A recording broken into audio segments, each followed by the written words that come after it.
Very good day everybody, and welcome to another video. I am your personal funky sim pilot. My name is Arkady Gidzenko, and I'll be your captain for today's flight. Today's flight will take us from Cape Town in South Africa to Johannesburg, also in South Africa. We're looking at an en route flight time of around 1 hour and 50 minutes or 2 hours and 10 minutes, I believe. My apologies. We are using real world time and real world weather. We're using the PMDG Boeing 737-700 with South African livery. We're also using Aerosoft Simple Traffic. It is a tool that you can purchase that displays all the kinds of liveries that you would expect at a certain airport. And we're also using a custom scenery both for Cape Town Airport and for the Tambo Airport in Johannesburg. They're both custom liveries or custom sceneries that you can download for free at flightsim.to. So go check them out if you're interested. And additionally, we'll be using GSX for a little bit of immersive fun. So we are parked here at the gate, at gate Alpha 8 at Cape Town International Airport, which you can see right here behind us. So this is the custom scenery that was created for Microsoft Flight Simulator. You can download this for free.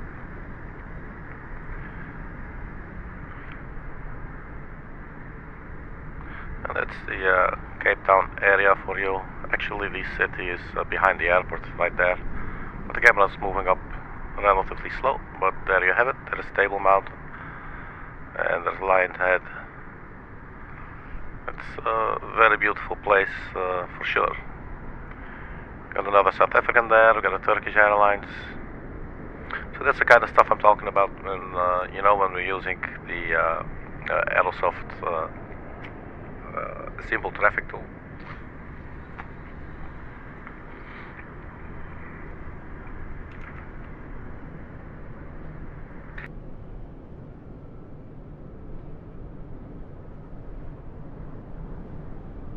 Okay, my apologies there. Might be getting a little bit of a cold.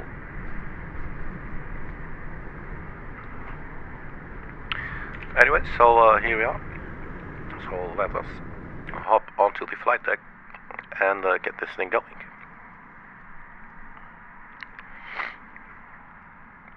So we turn on the batteries.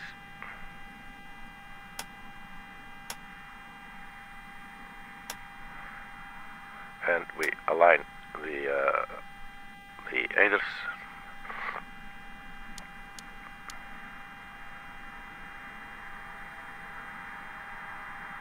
Ground power is available, so let's use that. The logo lights on.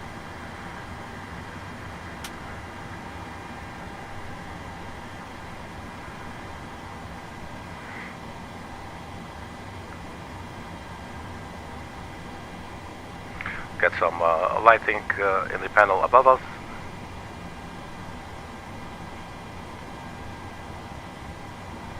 And for some reason my right mouse button did not want to detect, but there it is again. Very good. Okay.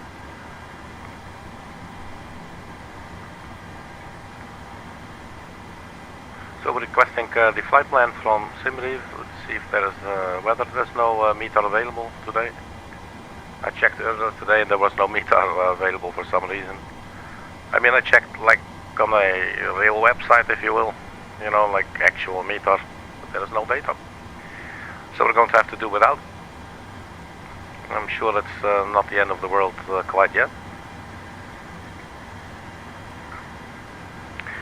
So let's start up GSX.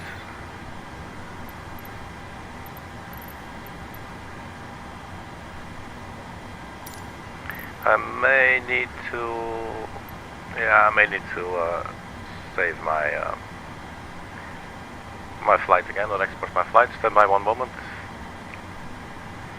Let's maybe in the meantime enjoy the view outside.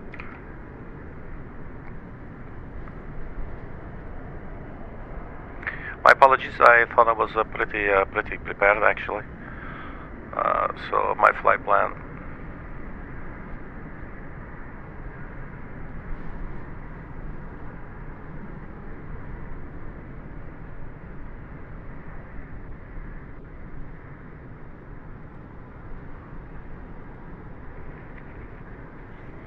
So that's generating.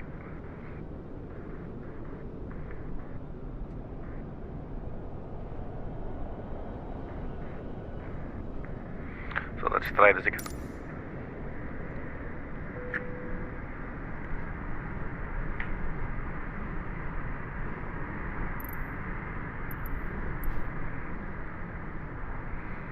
There's one more thing I forgot here, so stand by again.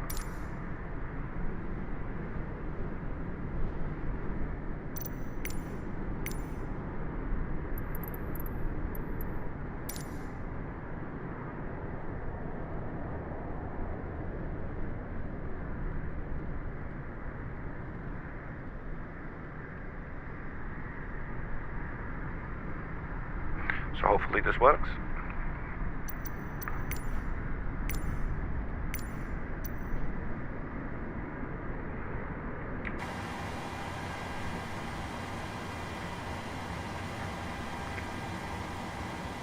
We may need to restart GSX though, but we'll see in a bit.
We're quickly restarting GSX. There's some issues with the external sound card I've been using. Every now and then it simply cuts out.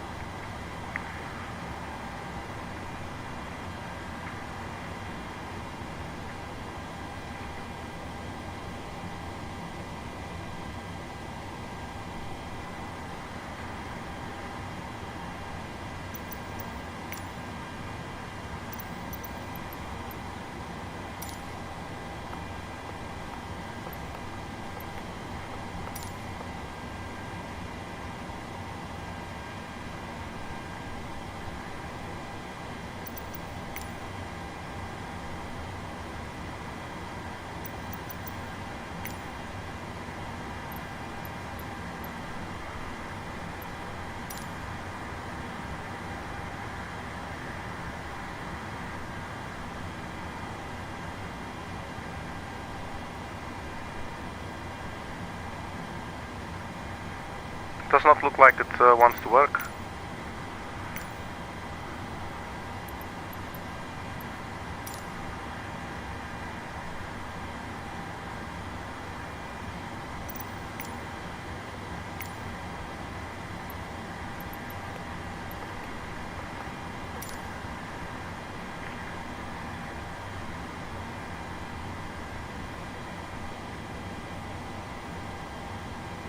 So we'll try a different approach.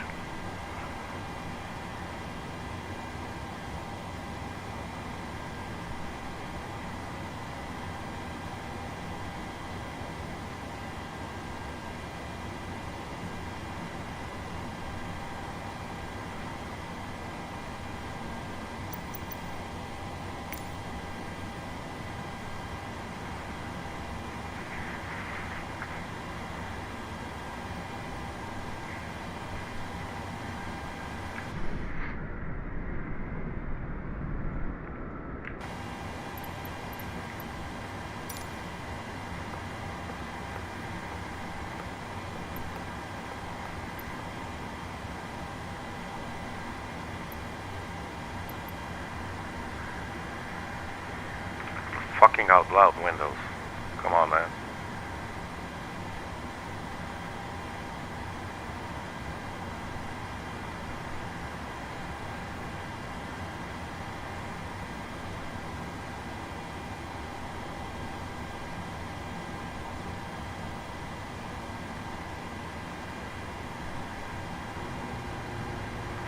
There it is.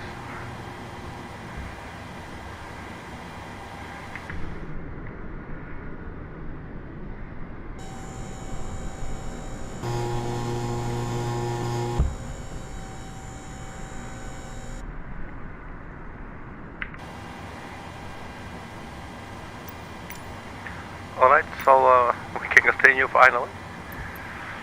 Do you want to board crew? So do we want to board crew? Well, if there's anywhere I can select yes or no, that would be amazing.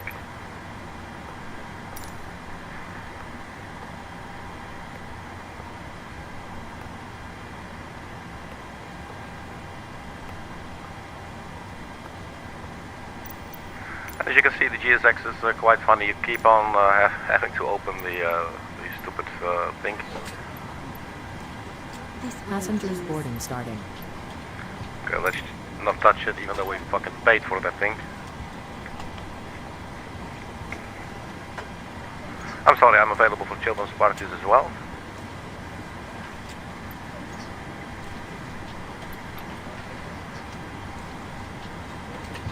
Good afternoon. So we got the flight plan.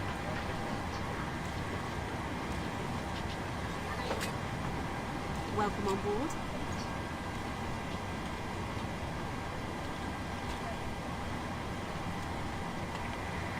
So let's set everything up. Welcome So on board. get some lights going here first. May I see your boarding pass?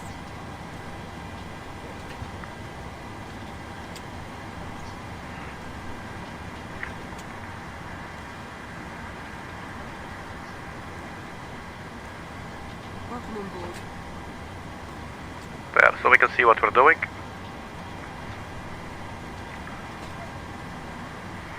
Okay, so FMC setup. We're using the correct Eric cycle. Position initialization, so we are at Foxtrot Alpha Charlie Tango. This way. We are at gate Alpha 8. We copy it and we put it in the set IRS position, and then that has been set. Then we go to route. Now for the route in this case we're using SimBrief, so we can simply request it through here. That's very convenient. We can set the payload, set the fuel, and we select the route.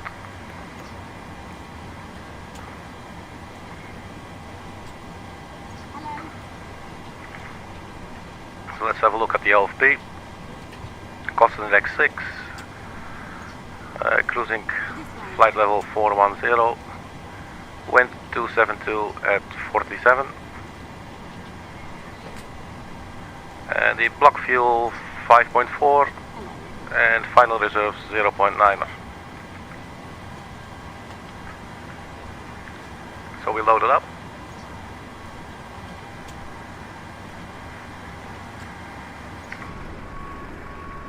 If you now look outside, you can actually see the passengers.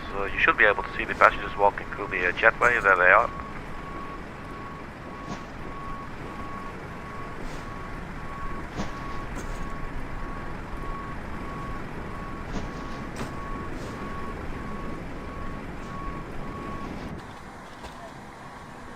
There's the baggage handlers. Alright. So we can now activate the route and execute, and then the route is sitting in here. Before we go to per minute, let's go to the departure and arrival page. Welcome on board.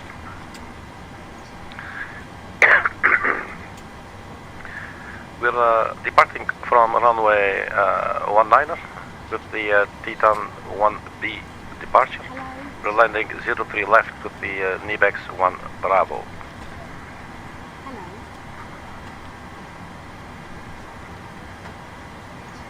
So runway 19er, TETAN 1 Bravo.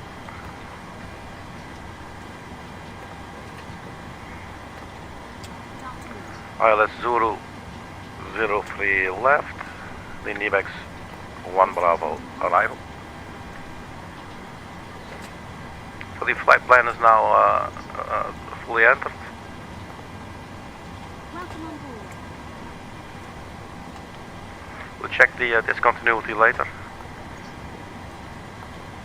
It is just a matter of vectoring, more or less. So we go back to init left, and then we automatically get to the performance init, perf init page. So we can get our zero fuel weight through here. So the planned fuel was 5.4. This way, please. The reserves 0.9er. Cost index 6. Good afternoon. Cruising level, flight level 410. The cruising wind was 272 at 47 knots, May I see your boarding pass? and we execute. Now for the N1 limit, we'll use the performance tool that comes with the AFB. So take off Good afternoon. runway 19er. Our runway condition is dry. Well, there's no weather, so actually the Hello. performance tool is not not really going to work for us. We can see the runway length 105, so we just remember that. But there's nothing to calculate because there's no weather available. Could maybe really try really quick, but I don't think it's going to work. But you never know. Let's check live weather here. Cape Town, no meter available. So, here we go. There we go. So we will not be using this, so we'll just use some generic numbers. I'm going to do a takeoff 2 and select the temperature 49 degrees. Gives us 84.7 of takeoff thrust. We'll be taking off flap 1. We have to trim 5.27 and the runway length is 105. This way. Gives us 125, 126, 129 for the takeoff speeds. I'm just going to enter 129 into the window here.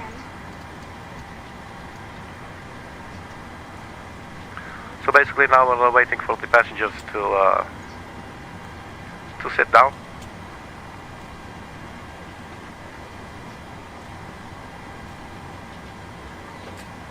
Something happened there with the gear. That was my bad when I was playing around with the camera views.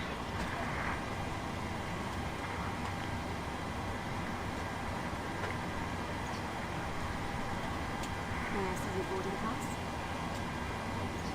I always forget, I believe this door does not open. Hello. And I saw this the other day as well. Something with the passengers is terribly wrong. Let's not even look at it. Okay, so let's carry on. I think we can start up the APU now.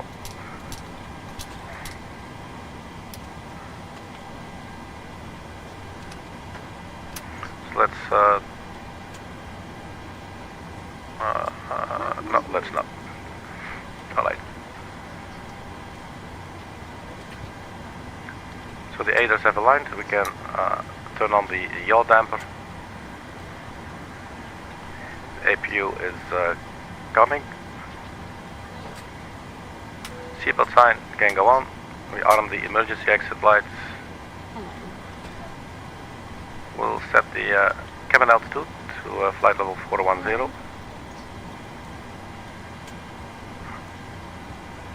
Talk to you.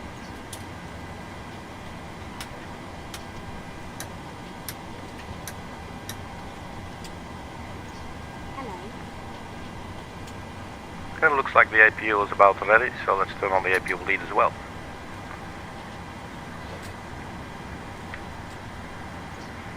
So our altitude here is about 150. We can enter in here. Alright, so we got that out of the way. Then let's quickly have a look here. Let's give ourselves a score code. Afternoon.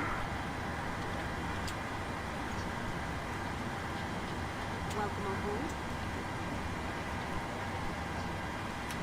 TA only.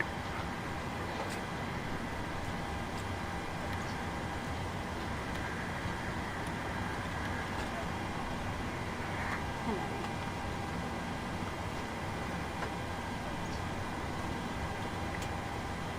Hello. So I think we're almost ready for pushback.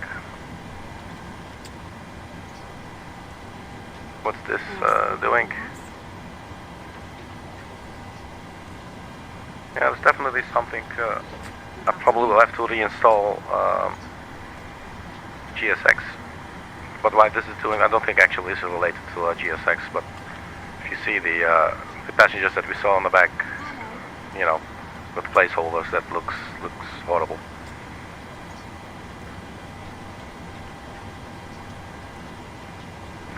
Right, so we are on APU, so let's turn on the APU generator, and then we can get rid of the ground power unit, which we can do through the tablet here. So release the GPU card. That's now been released. Good afternoon. So in the meantime, we will turn on the flight directors on both sides. I will put in flight level 410 into the box here. Good afternoon. We're doing this because this is a flight offline. So we can just go straight up to our cruising altitude. Boarding pass. Auto thrusters armed, lateral navigation, vertical navigation, both armed. So I guess there we are good to go. Turn on traffic here.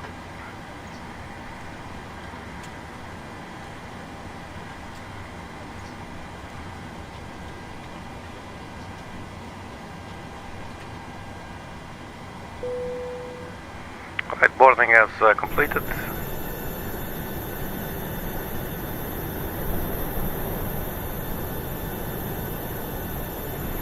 That's pretty cool, so let's get out of here. Remove chocks, this should pretty much remove everything on the outside as well. See if we can get a different camera angle.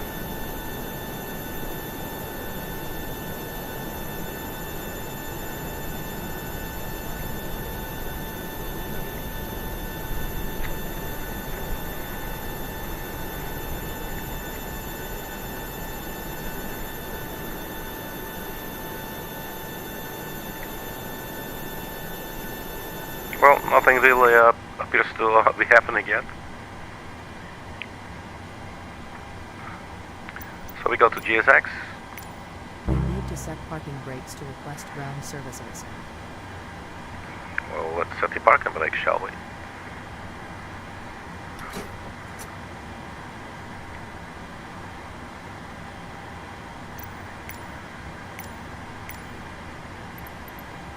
Prepare for pushback and departure.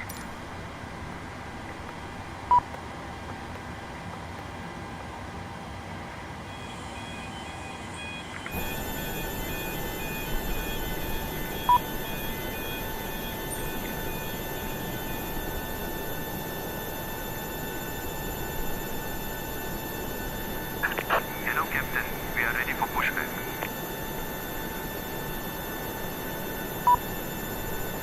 So are those stairs going to move or what? I guess they're waiting on us to close the door.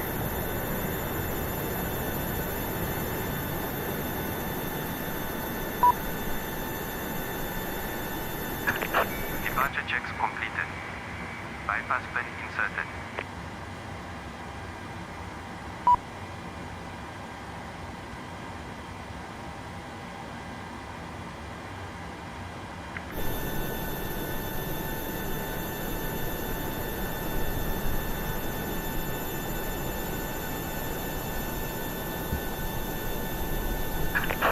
Locking gear.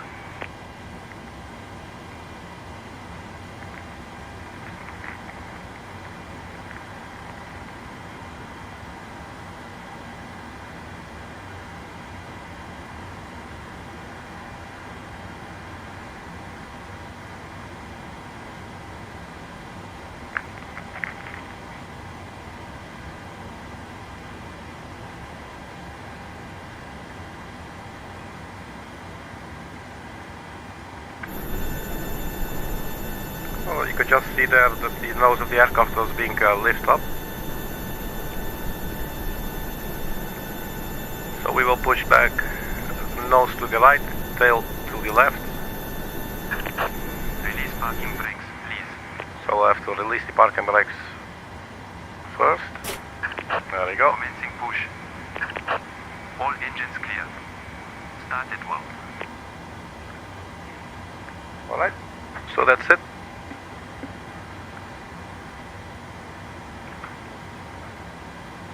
Let's start up engine number 2.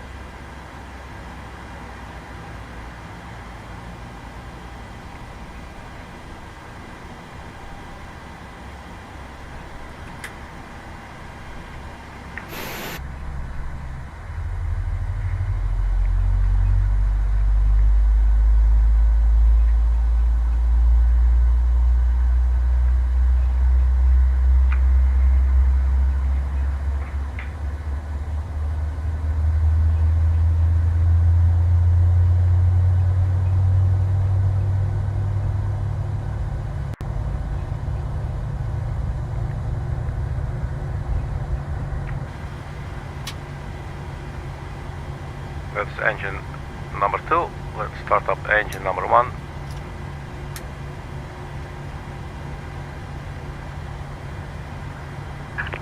Please set parking brakes. Waiting your confirmation for good engine Parking start. brake is set. Let's add the fuel.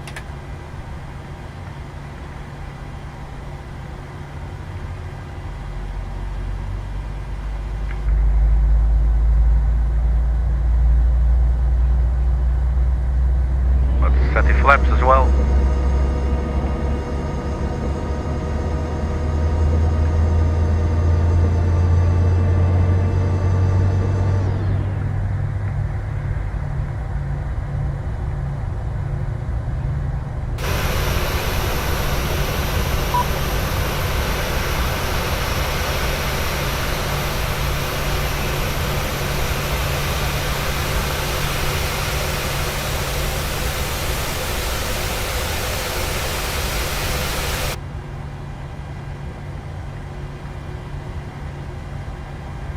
So we have 2 running engines, so let's confirm. Confirm, good Cockpit engine to start. ground. We have a good engine start. You can disconnect. Unlocking gear. So we turn on the main generators. You can see how the nose of the aircraft is dropping again. Look at that. That is so cool, man.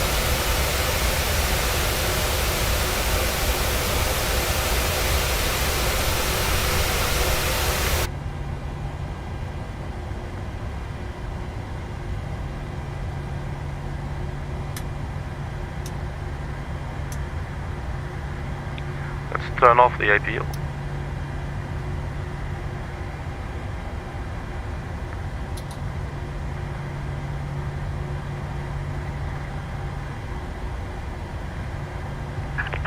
Tow truck disconnected. Verify the takeoff speeds, 125, 126, 129. Left is clear. Right is clear.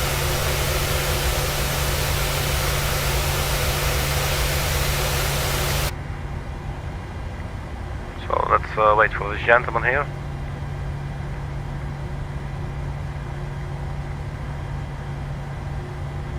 Okay, man. Thank you. Alright.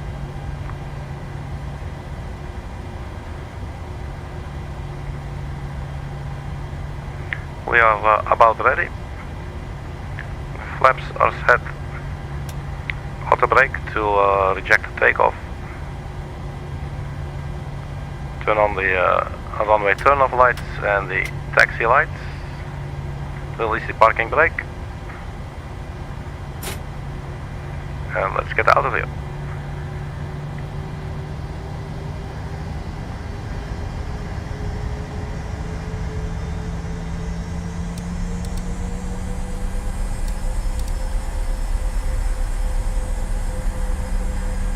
got an aircraft coming in on landing here, British Airways. I've seen a lot of British Airways actually doing local flights in to and from Cape Town. Don't know what the deal was with that.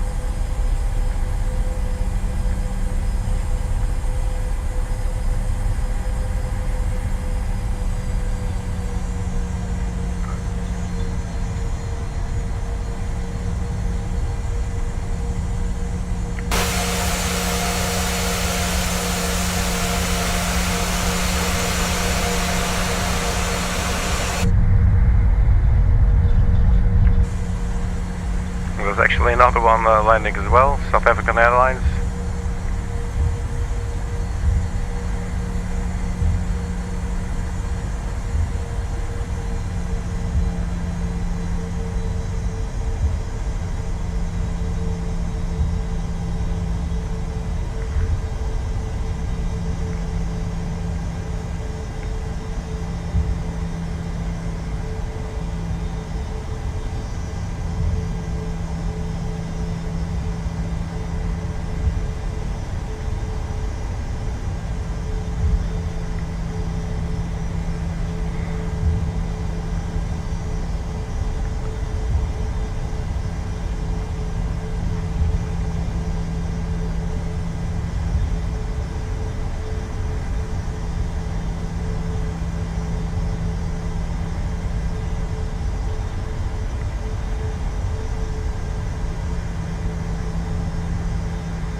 Alright, so let's turn on the landing lights. The position, strobe, and steady.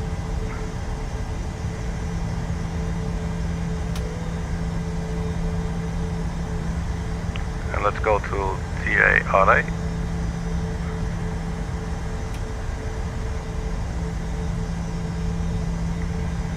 And I guess we're good to go.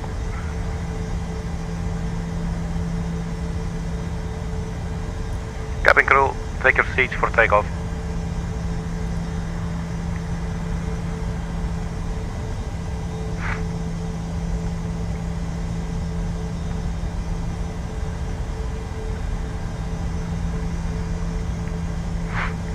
Okay, I guess it looks clear on the approach side there.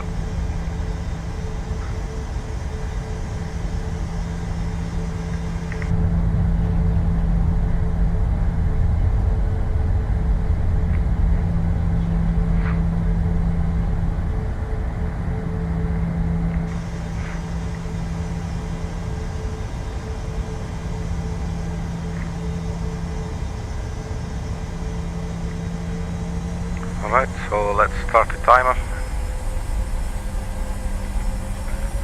Thrust to 50%. Let her settle and take off thrust.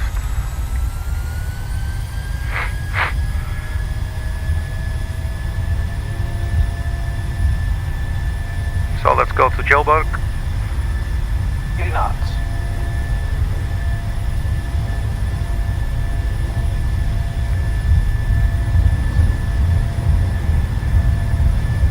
V1. Rotate.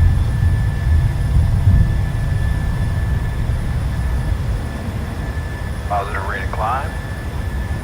Gear up.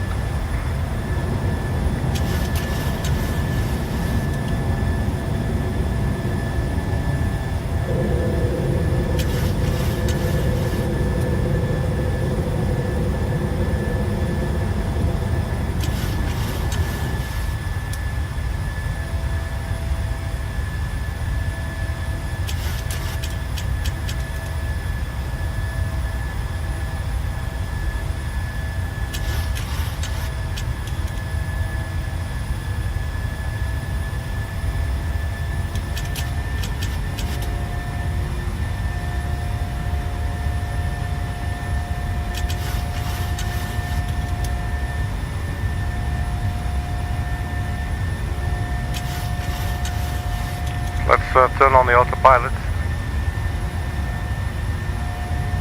And the flaps can come up. Let's have a look outside of the window there. We can see Cape Town to the right of us.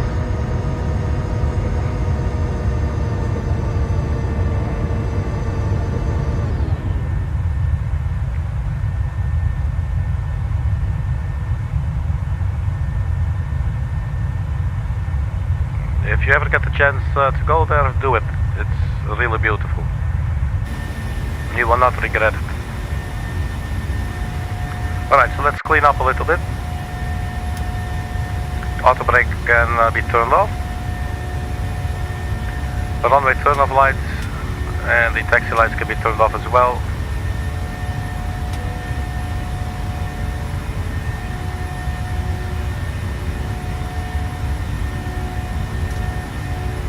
Turn on the packs.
Let's go to standard barometric pressure.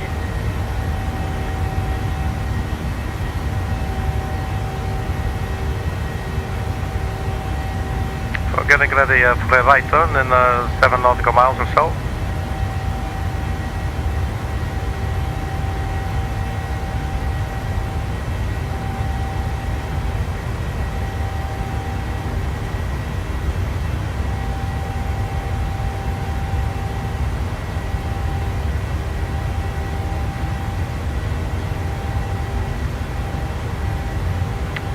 Feet.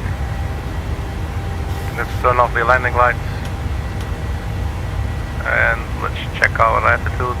Yeah, we can set the passengers free as well.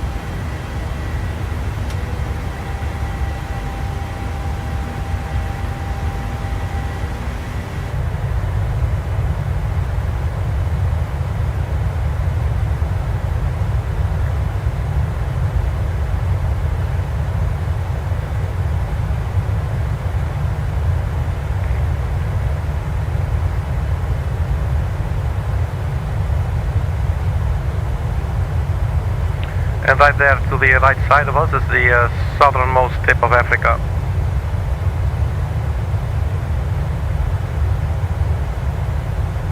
I think it's called Cape Argos or something, but I'm not quite certain. But there it goes.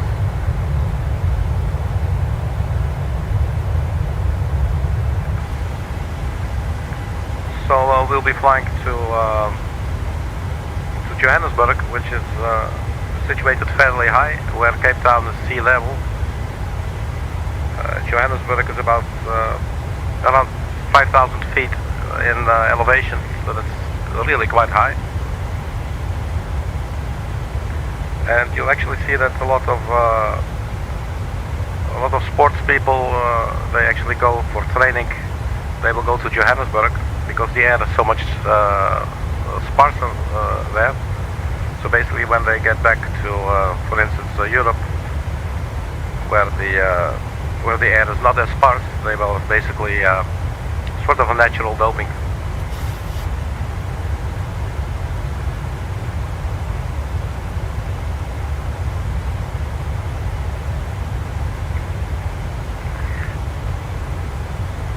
And also believe the runways at such high elevations usually tend to be a little bit longer as well.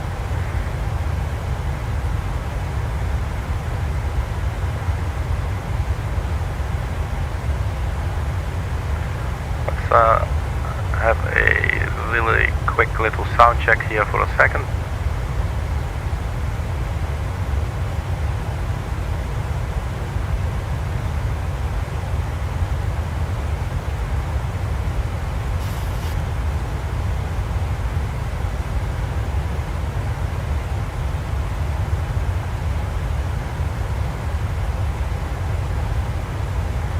everything appears to sound okay.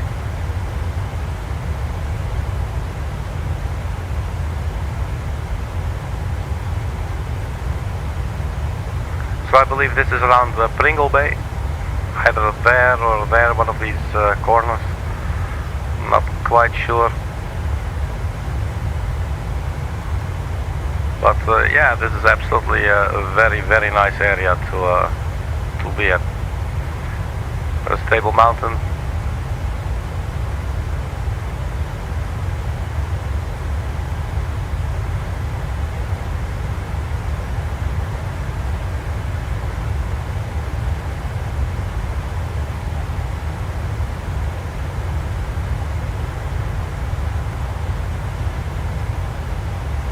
Right, next waypoint is TETAN at 40.1 nautical miles.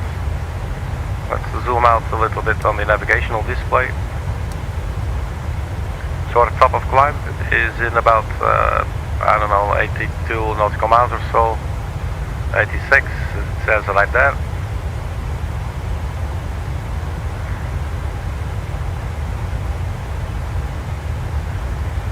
So far the aircraft has been performing fine. It's always good. We've had a bunch of weird incidents on the channel over the course of like the last 2 or 3 videos.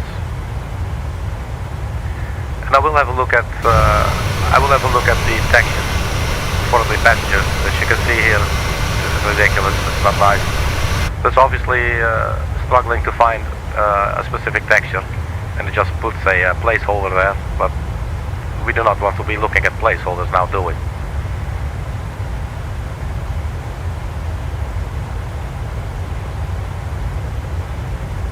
Okay, so the overhead compartment is still overheading. It's exactly what we wanted to do.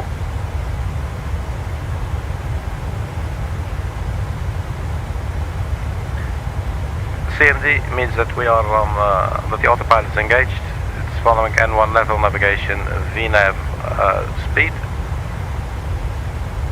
If we go to the legs page, we can see we're on our way to TETAN.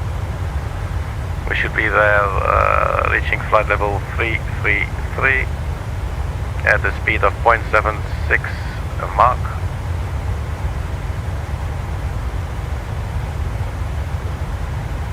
And we're now 9 minutes into the flight.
On our way to Johannesburg, everybody.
live in-flight entertainment by yours truly.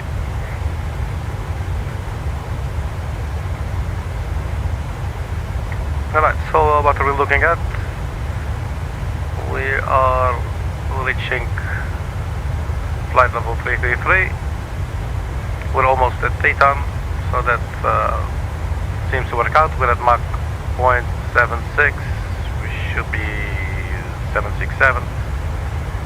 I'm guessing that's all alright. Almost at the top of climb in about 50 miles, I guess, something.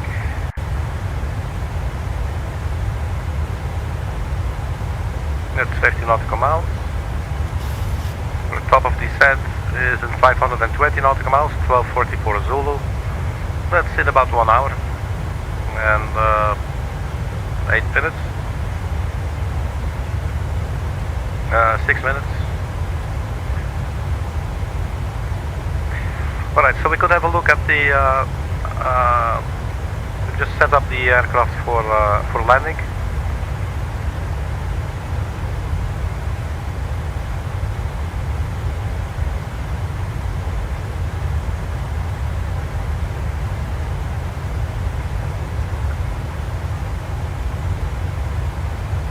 There's the PMDG ESD bug again. I go to arrival, and then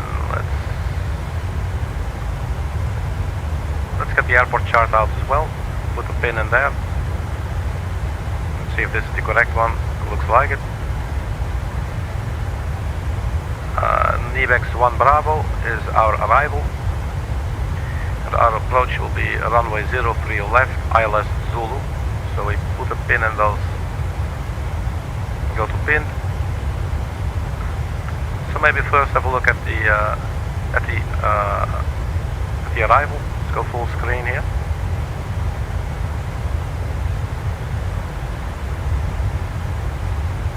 So we will be coming from the south, from NIBEX,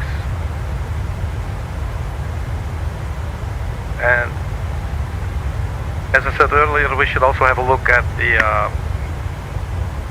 flight plan discontinuity that we saw earlier in the FNC. So we'll have a look at that in a minute, and it should make a lot more sense. So we go to legs page.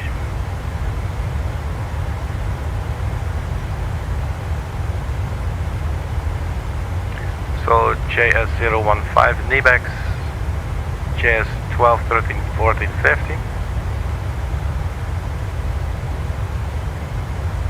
So NIBEX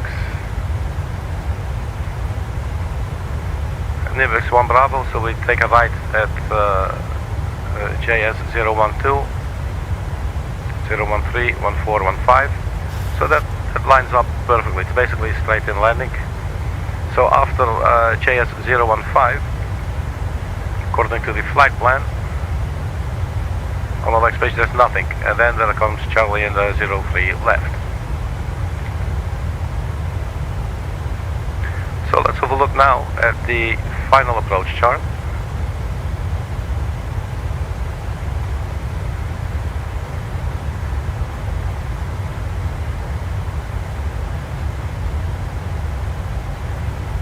Does this have any other waypoints here that we can identify? It does not really look like it, does it?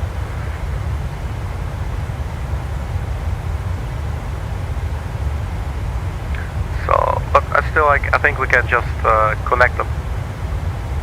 So let's go ahead and do that. What we could maybe also do first, let's go to the plan page and zoom in.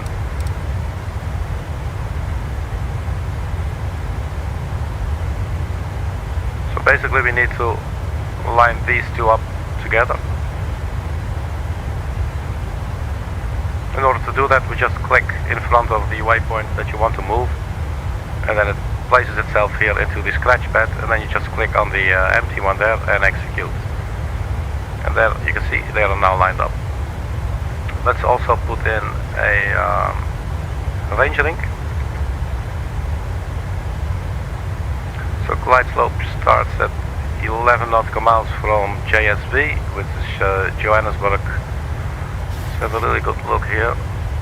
That's actually from the VOR.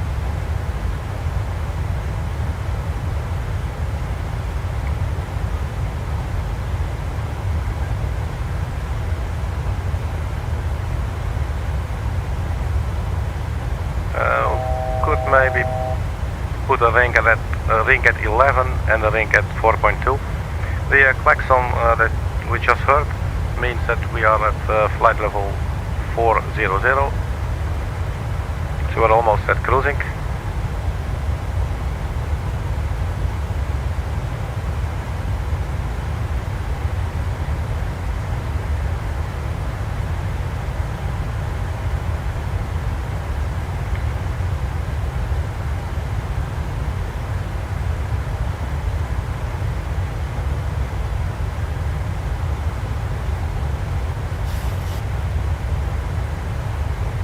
So one range ring 4.2 nautical miles and one range ring 11.0 nautical miles, and we need the reciprocal, which is 214.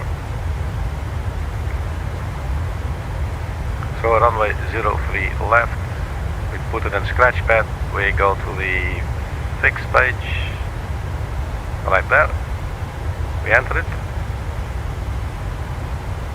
So radial 214, and then we had 4.2 and 11.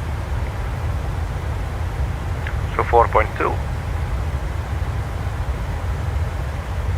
Can we do /11? Let's just do 214 again. /11. This gives us two range rings. The inner one is where the glide slope will effectively actually start taking the aircraft down, I guess. This should help us a little bit with situational awareness. Let's zoom out a little bit, and you can see the extended runway center line there. We'll be coming in from the south, taking a right turn there at something I cannot really read. Go to the right, and then we just hook up like that. Alright, so that's done. Can go back to the map setting here. So what else do we need to know? ILS Zulu runway 03 left for Johannesburg. It's always good to double check. In case of missed approach, climb to 8,300 feet, maintain a runway track. When passing 7,000 feet, you turn left onto a 214 heading, passing DME 11 from JSV, you turn left direct to VOR. So basically it's a circle like that. Alright. Or an ellipse, I guess. So the airport elevation is 5,558 feet, and so is the runway. So as I told you, it's fairly high. Final approach course 034 and the localizer 110.3. So let's enter those things. So 110.3 for 034.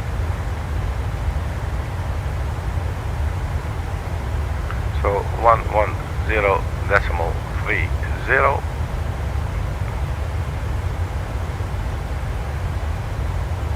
And the course will be 034 degrees.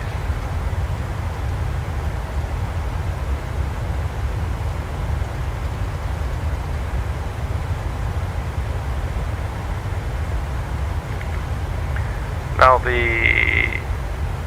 minimums.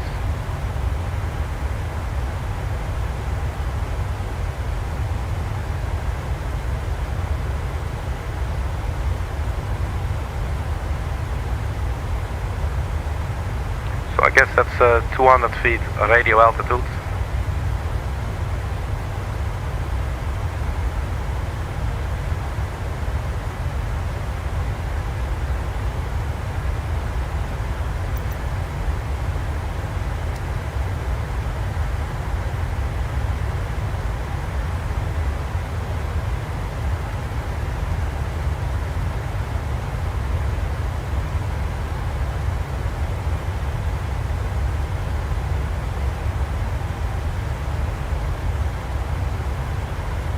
200 feet, radio altitude, that's entered as well.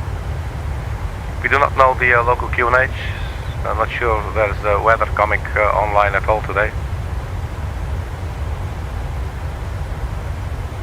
No meter available.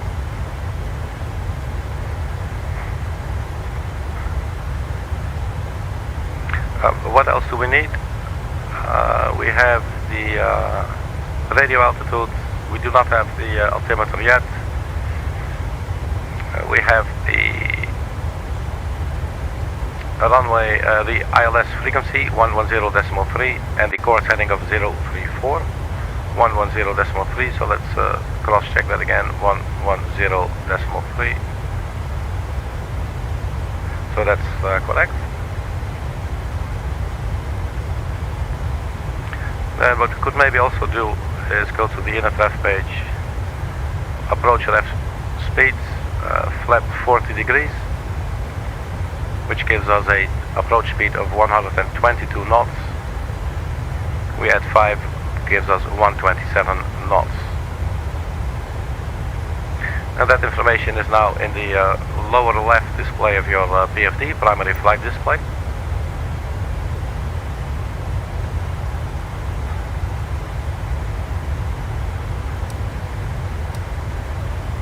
Let's have a little look outside. And it's really interesting to see when you're flying to and from Cape Town, basically between Cape Town and Johannesburg. You can see that the landscape drastically changes. We came from the coastline where there's lots of mountains, and then the area somewhat flattens a little bit. And if you go even further down, you will get more desert-like. It's not like Sahara-like desert, but it is definitely like dry and you know, bleak. And you can actually see the landscape change as you go, which is pretty cool. And it's also nice, you can see that in Microsoft Flight Simulator as well.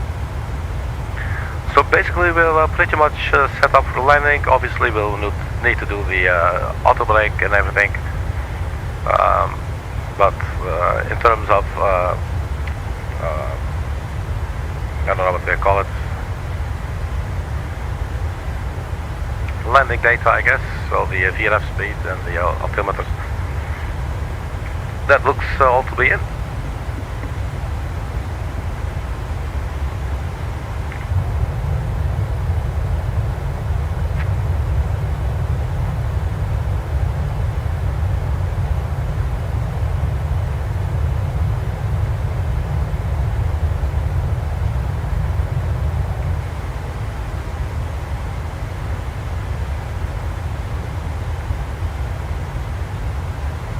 So we now have about 1 hour or so to kill, a little bit less,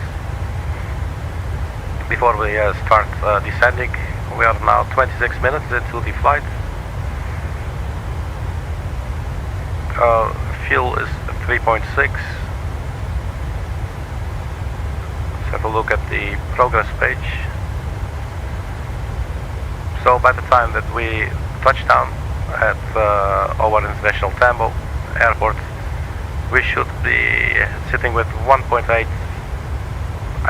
if I'm reading this correct, 1.8 thousand tons of fuel. And that includes 0.9er for the final reserves.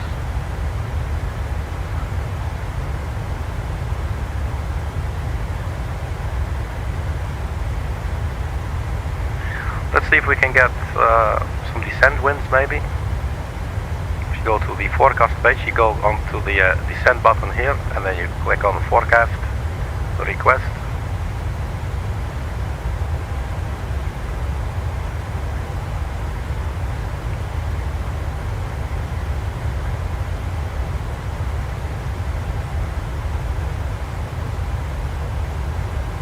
Uplink ready.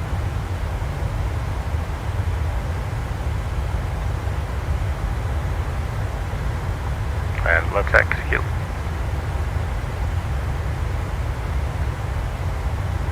This does not affect our top of descent time. It's still 12:44 Zulu.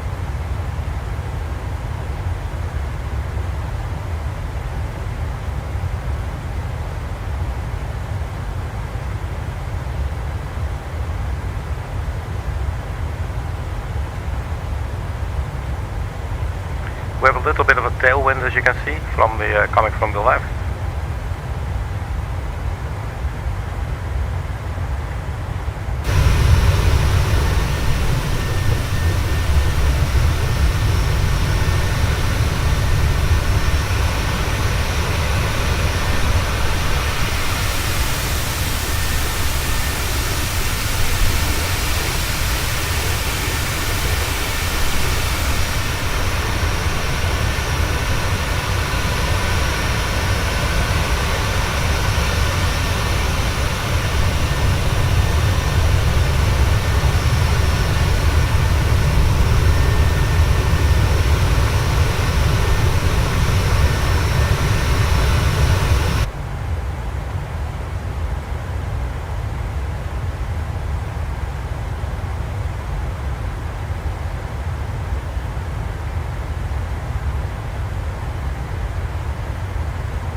Here's to hoping we get a normal and a good flight this time.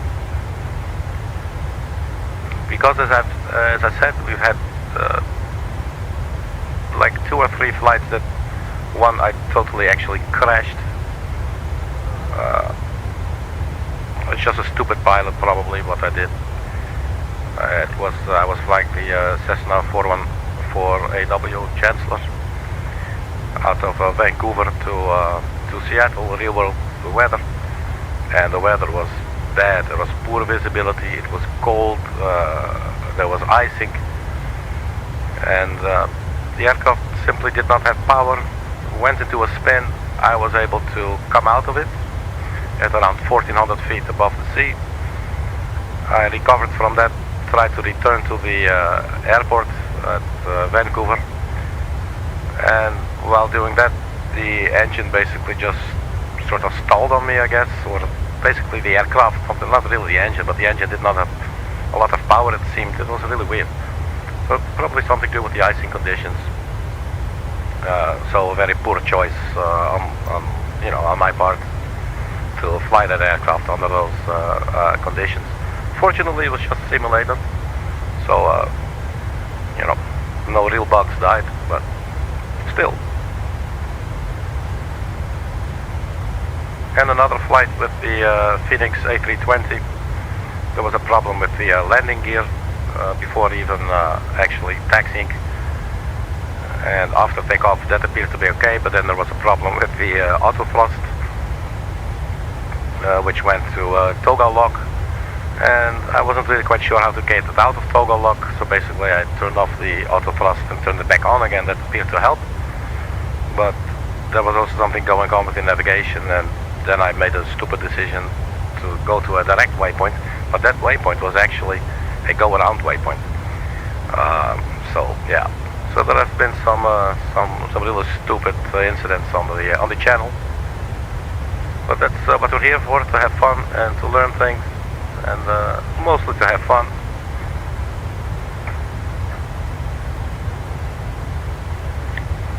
So let's have a little bit of music here.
I think we also have a regular map on here.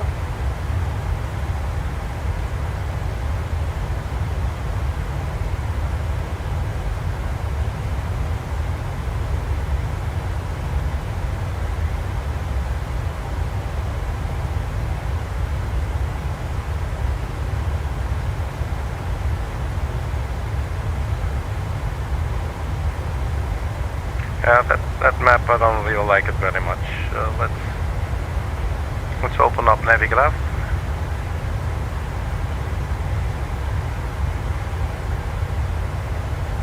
And we go to World Map. I think actually we are already on World Map. And let's focus on the aircraft.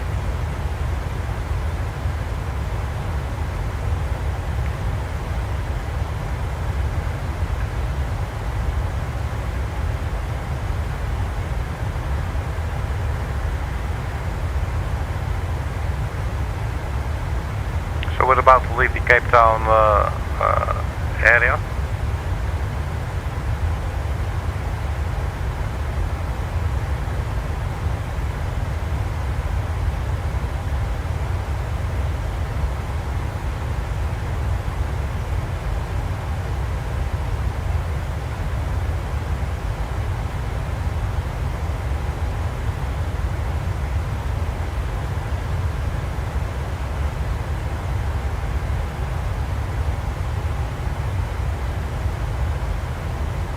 So 03 left, this will be our runway. And we'll exit to the left somewhere.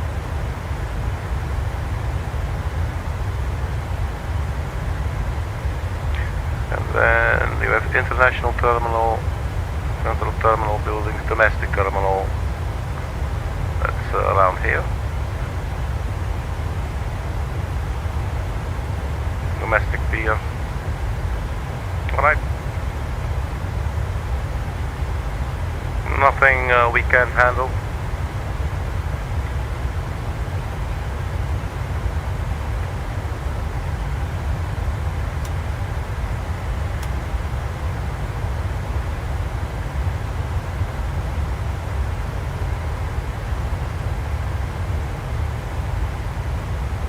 So fuel 3.3.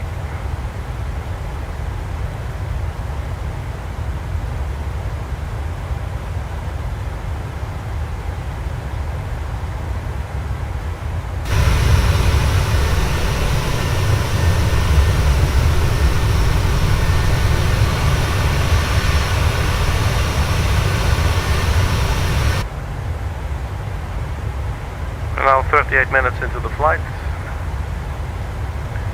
at cruising altitude, flight level 410. Let's see if there's a meter yet.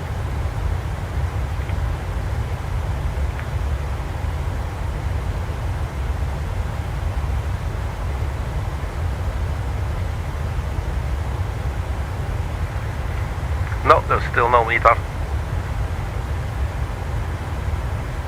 That's peculiar. So we'll have to wing it, but you know, that's not too hard, being in an aircraft.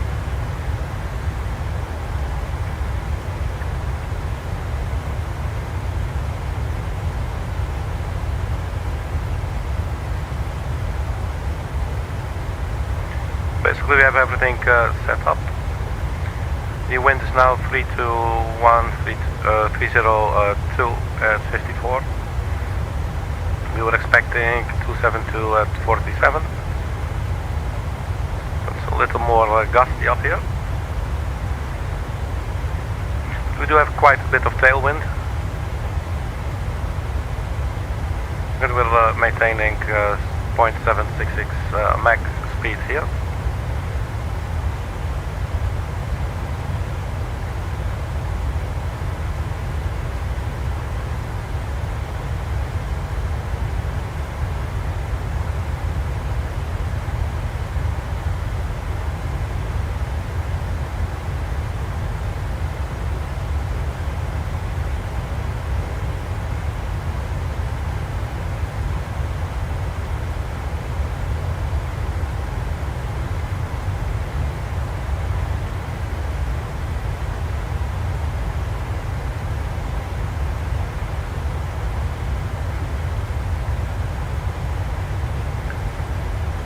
As I said, the airport elevation at Johannesburg is really high. It's 5,500 feet.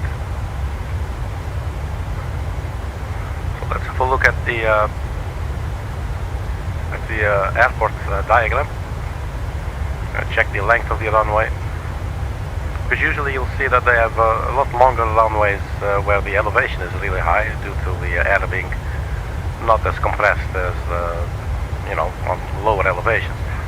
So we're looking at 14,500 feet, which is quite a long runway. It's almost 5 kilometers long, 4.5 kilometers. That's quite a big runway. This one's a little bit shorter, 11,171. We will be landing on 03 left, this one right here, and 03 right is a little bit shorter. It's 3,400 meters. So after touchdown, we will exit to the left somewhere, and then basically drive all the way back to somewhere to the domestic apron, which I believe is this one, Charlie.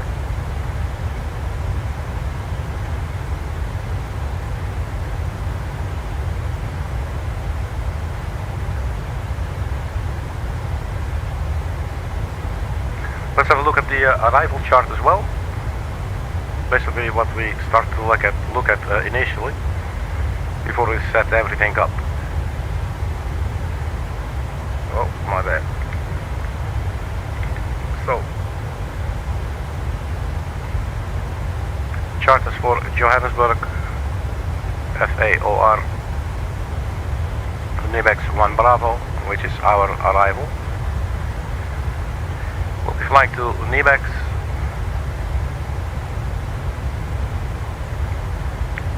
And then, let's see, the constraint there is flight level 110 at JS012.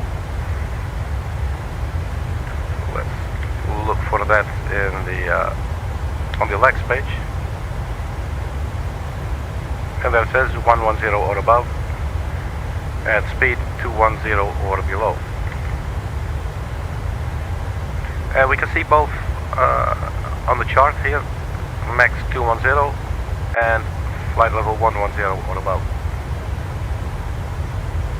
We'll be taking a right turn onto almost to JS013, JS014 and JS015, after which we will get to line up. 8,000 feet basically means around 3,000 feet above the ground, because we retract 5,000 feet or so, 5,500, so this is like 2,500 feet or so.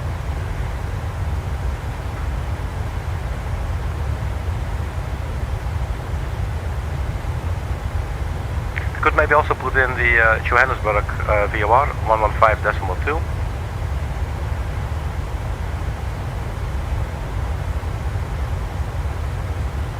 115.20.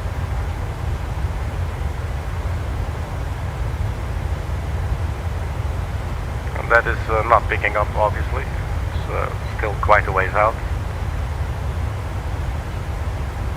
But we might need it in case we actually will one day do a go around the way it's supposed to. But that's a whole different thing, man. Let's go to the approach chart and let's have a look at the go around.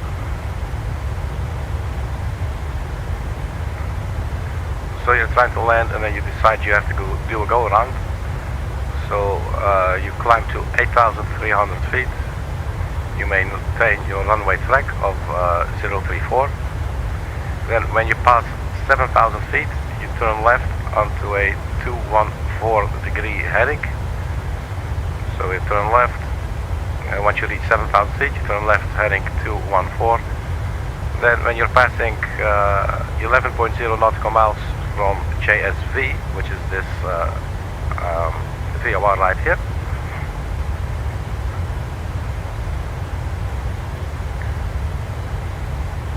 you will turn left direct to VOR. So it's basically this point right here, but you can see the 11.0 from JSV. You take a left turn direct towards the VOR. In which case, obviously, you could also, engage your ILS again.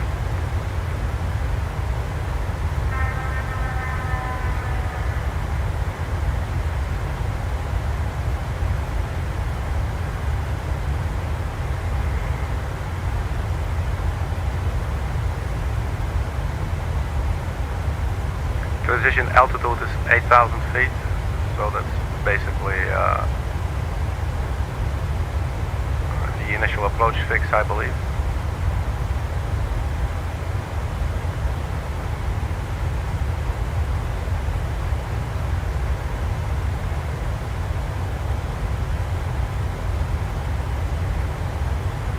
Eight thousand, 8,000, 8,000.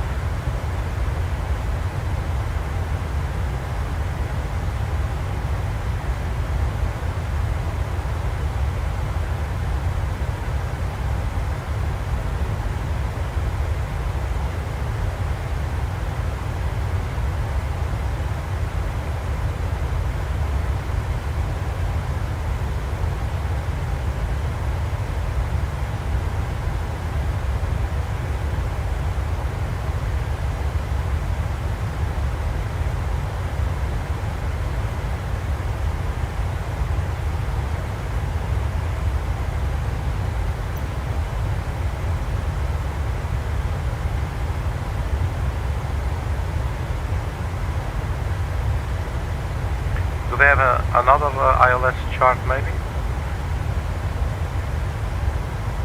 To the left you have, yeah, so let's use the category 2 ILS Zulu. So remove that pin. Let's check out different charts. Not sure what the differences will be. Well, basically the radio altitude will be 86, so let's just go ahead and do that. So as opposed to 200 feet, you can put it on 86.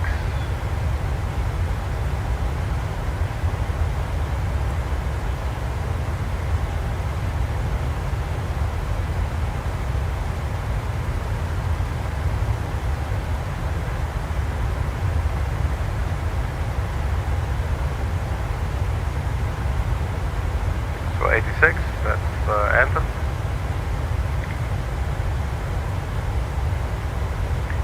We do still have obviously 110.3 and a track heading of 034 degrees.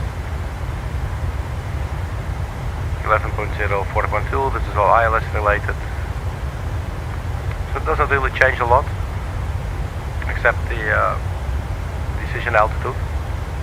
Missed approach, same deal, 8,300 feet, maintain runway track. When passing 7,000 feet you turn left onto 214 degree heading. Then when you pass 11 nautical miles from JSV, you turn left direct to the VOR.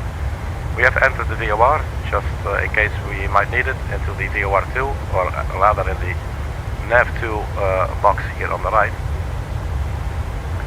which is shown here on the VOR2. But it's not picking up yet because we're still way too far out. And that's basically it. The airport elevation obviously has not changed. Category 2 ILS, radio altitude 86 feet.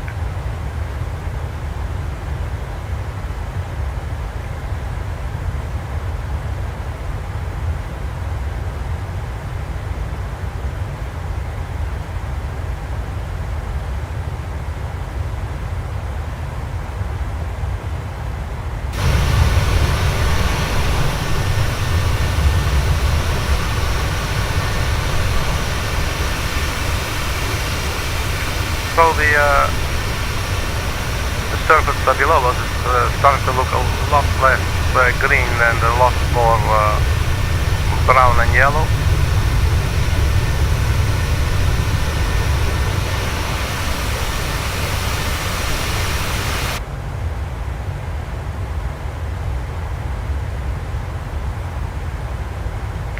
top of descent is coming up right there. We're not quite there yet. It's about another 30 minutes or so.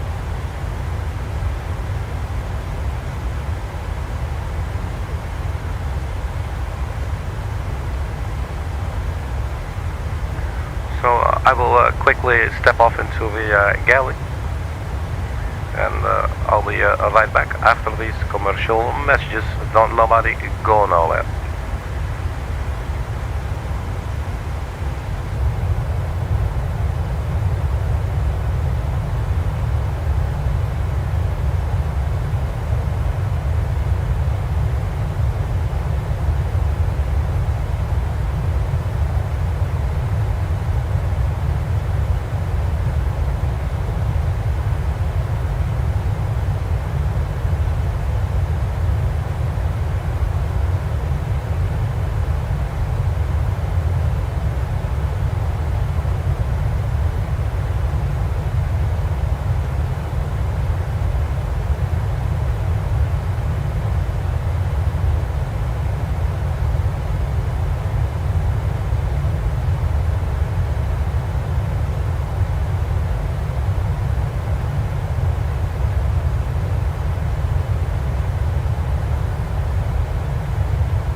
Alright, so here we are again.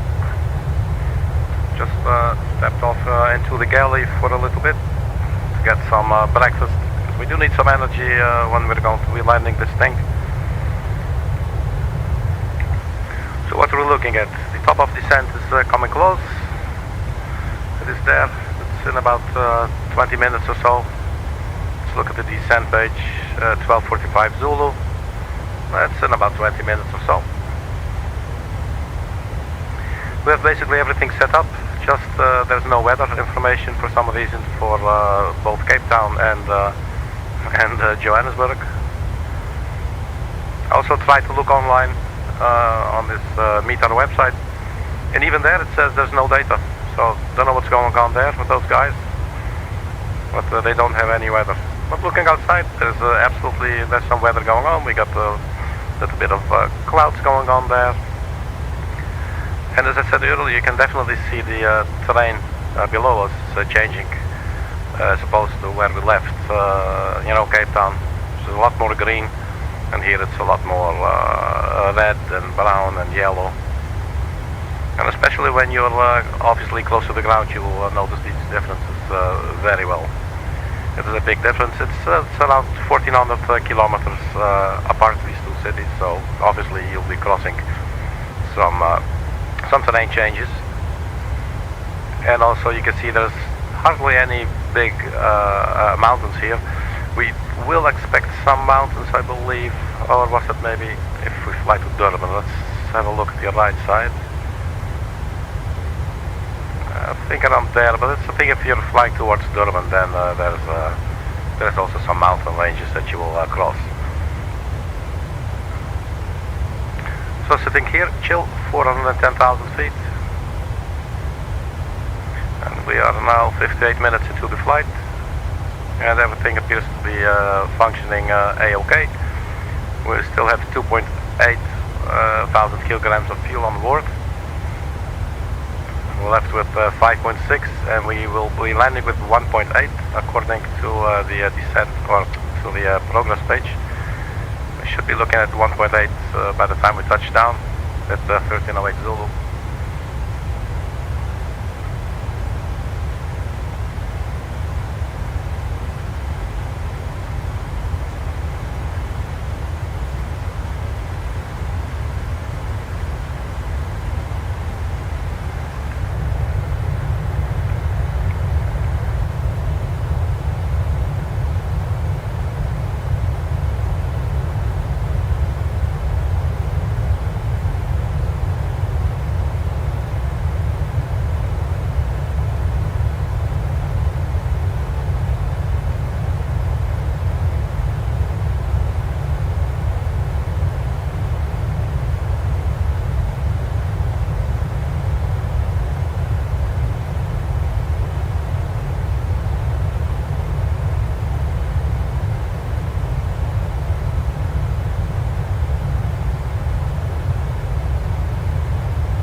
Alright, so we can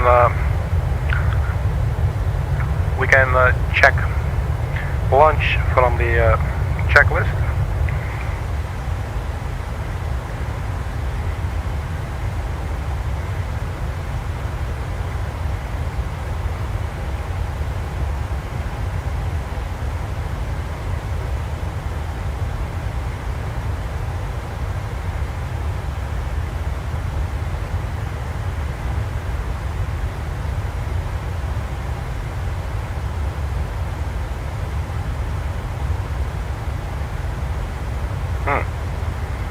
I'm not sure if that works.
Yeah, just checking something real quick to see if the stream was still okay, but looks like it.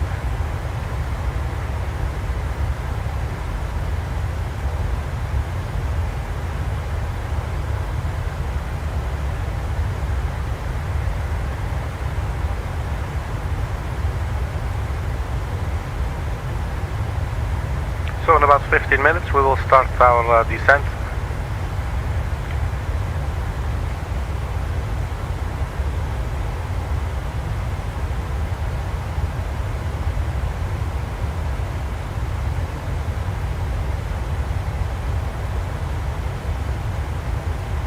I know we've done basically everything to set up for landing. Just that we do not have the QNH, but we can use the flight simulator QNH for that, so that will be fine. So we even set up the rev speed 127, so 122 plus 5 for wind. The radio altitude 86 for the decision height.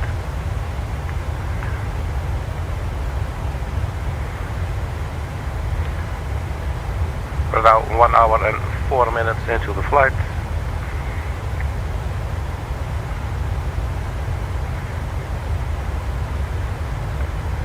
So that should give us time to roll ourselves a little tobacco cigarette.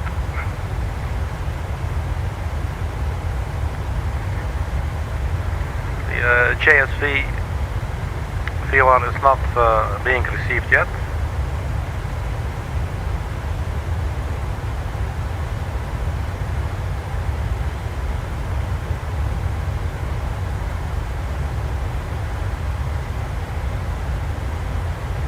Top of descent is what, 100 miles, 120 miles.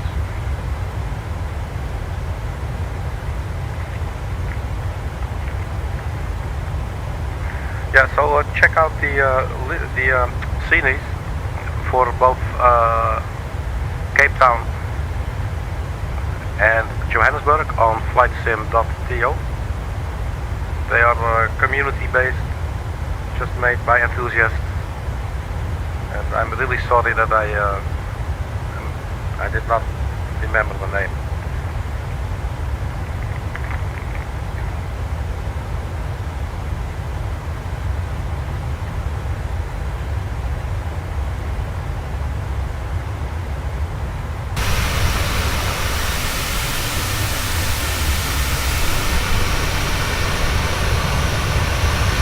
What a beautiful little chubby girl. Look at her, man. How can you not love this aircraft? I don't know.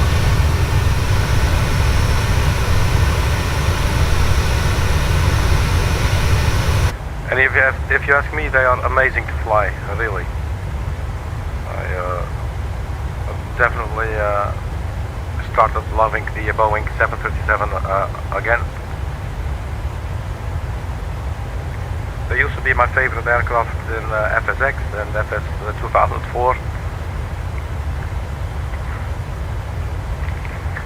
And then when I started flying FS 2020, then we got the Airbus A320neo and the A32NX by fly-by-wire, and then the Phoenix A320 by Phoenix Simulation. And yeah, basically learned a lot about the Airbus and flew that pretty much exclusively when it comes to airliners. And then had to learn the Boeing 737 sort of all over again, but not quite, because in FSX, you know, it wasn't that detailed.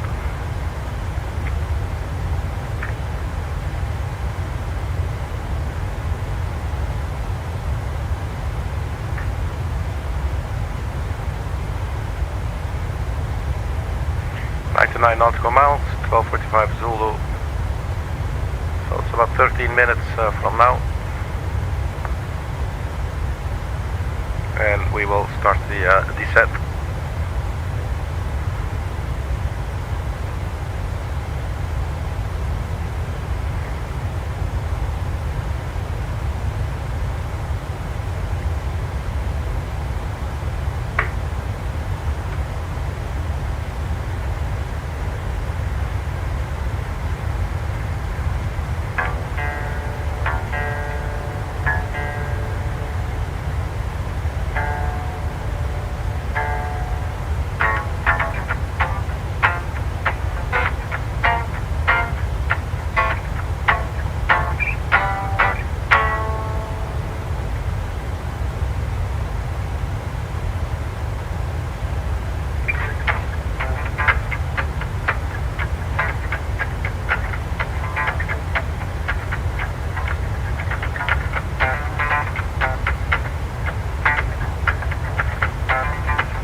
it for the in-flight entertainment.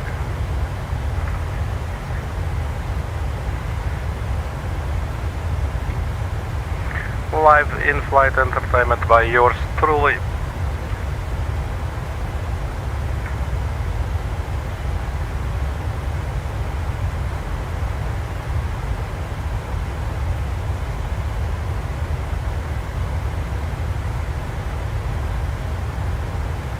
Right, so we got 8 more minutes until the descent. 59 nautical miles. So let's prepare. We will be descending, I think, straight down to, let's have a look real quick at the chart.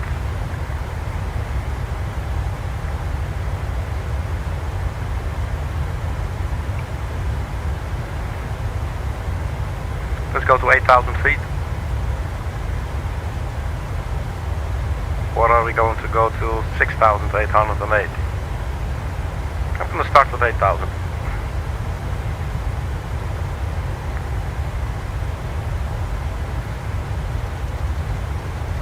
So bring that all the way down to 8,000 feet.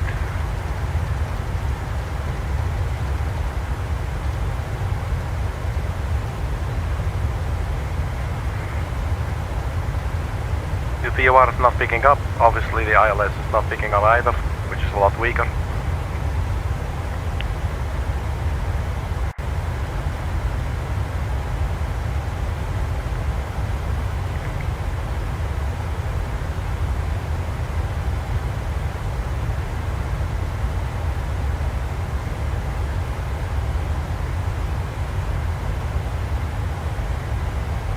There is no meter available yet.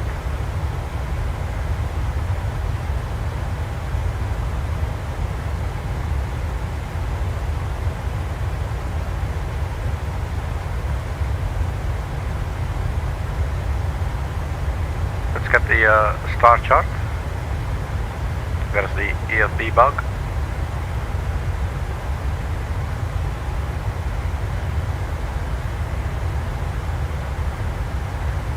NIBEX JS 0112, 0113, 0114, 0115.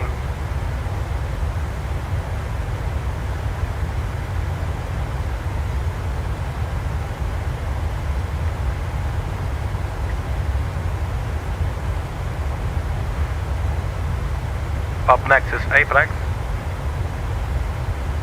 13 nautical miles, then TETAN, NIBEX,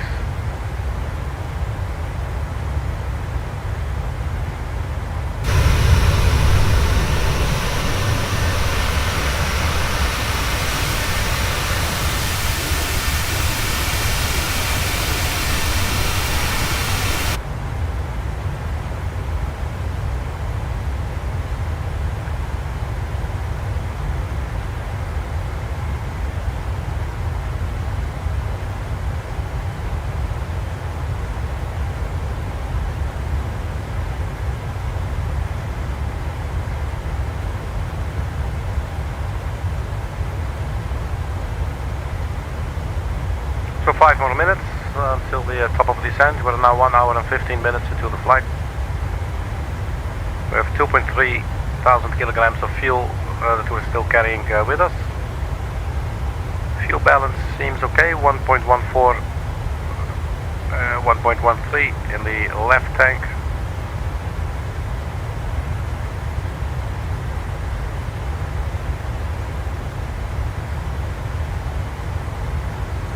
Just want to try something here. Maybe not this, just crossfeed. Let's see if that evens out. If we get the same values on the left and the right side. Something I never really do actually. And you know, you hardly ever need it.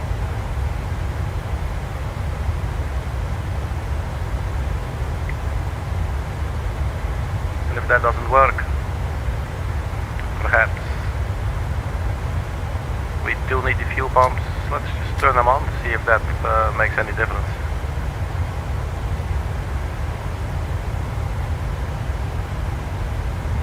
I mean, If it's not clear, I have no clue what I'm doing here, then I don't know what is.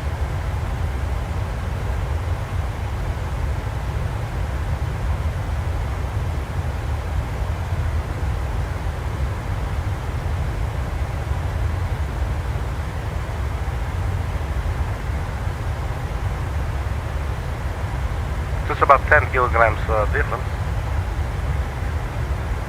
That's not a lot, so you would expect it to even out fairly quickly, I would assume.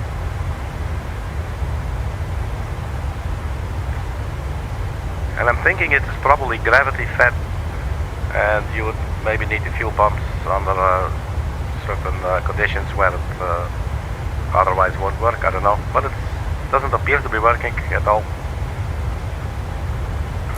So I'm good. So just to get to know the aircraft a little bit better. By just doing something, see if you can break it. Alright. Top of descent is 60 nautical miles, 12:45 Zulu. That is 2 minutes from now.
Top of descent in 4.6 nautical miles.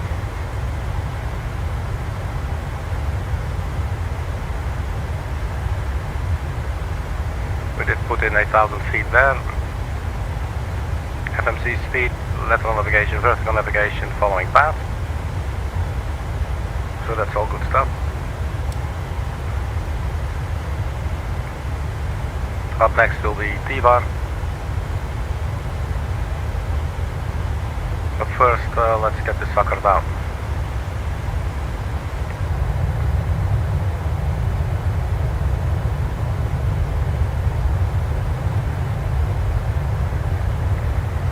Was there a little bit of lightning right there?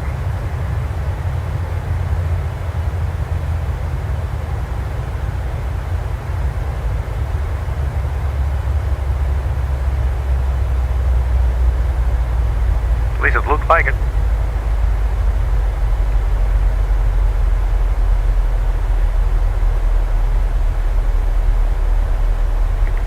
Right, so the aircraft will now start descending.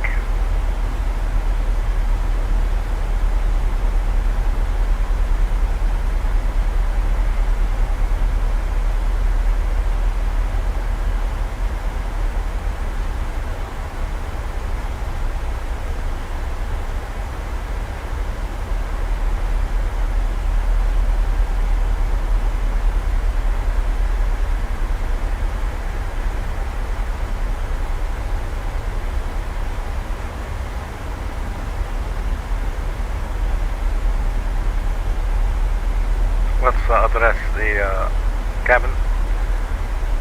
Ladies and gentlemen, this is your captain speaking. We have started our descent into our final destination for today's flight, Johannesburg International Airport. We will be landing in approximately 20 minutes or so.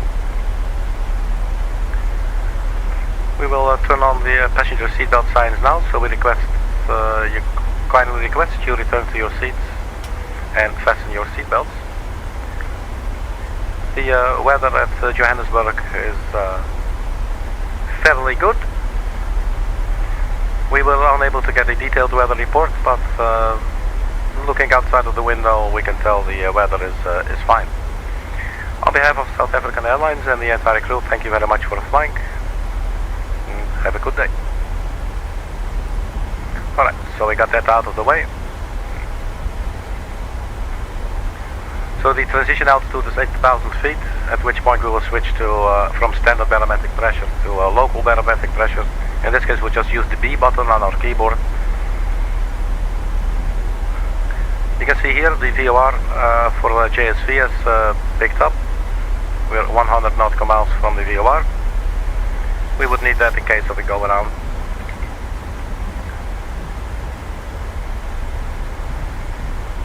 This is the VOR.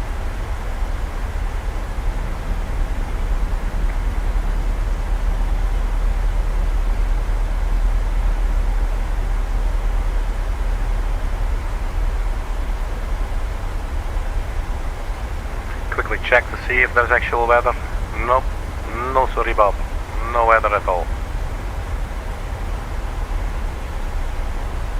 We're a little bit high on the descent.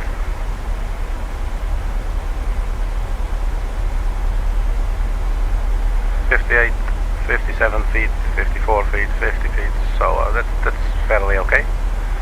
So let's just keep it like this for now. So we have turned on the seatbelt signs. Let's also turn on the APU.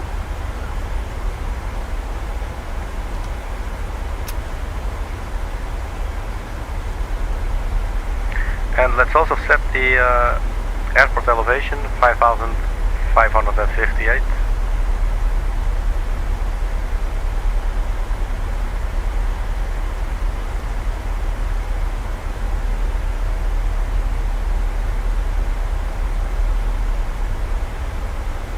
Let's go 5600.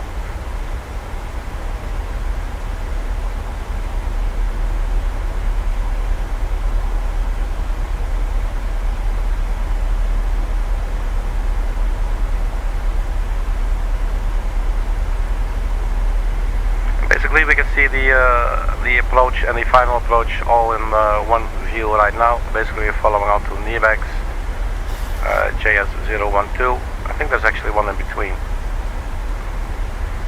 NIBEX, no, JS012, and then we take a right turn 013, left turn 014, 015.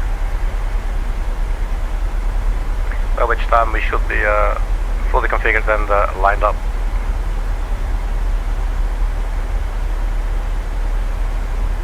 One hour 25 minutes into the flight.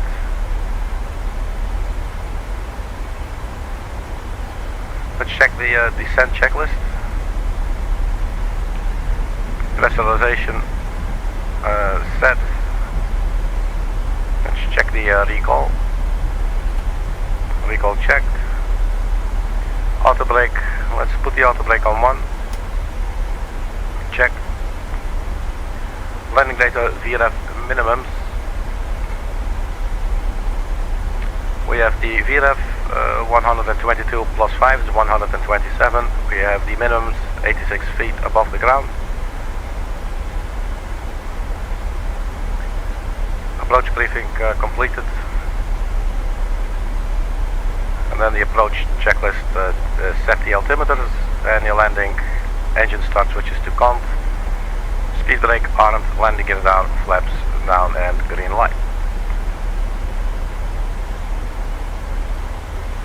So it looks like we got this. We're a little bit low there, so this is all perfectly fine still. Have a look outside.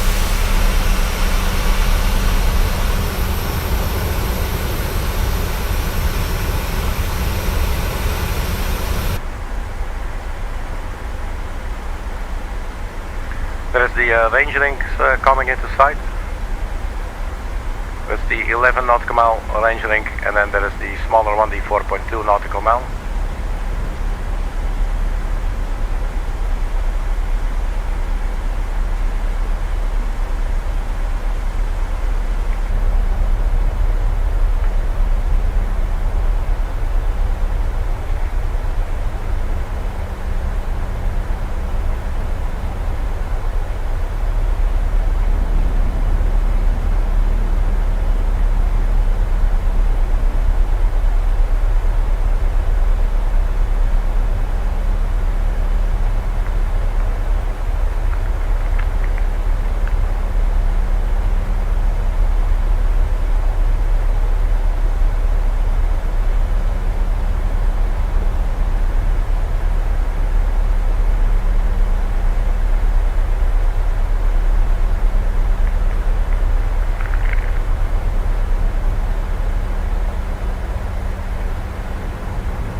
speed brake there.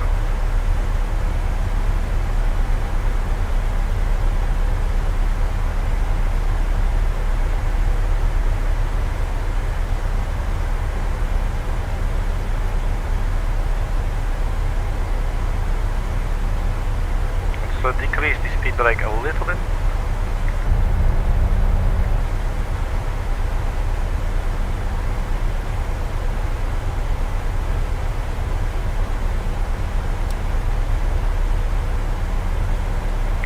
So NIBEX coming up, 2.6 nautical miles, the JS 012, where we'll take a right turn.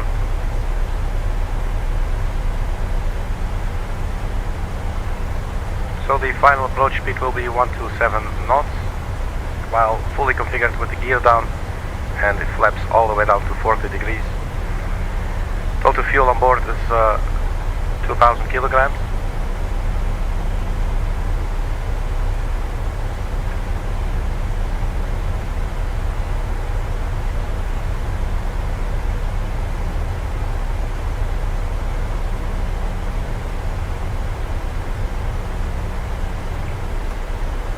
So retract the speed brake there. 20,000 feet.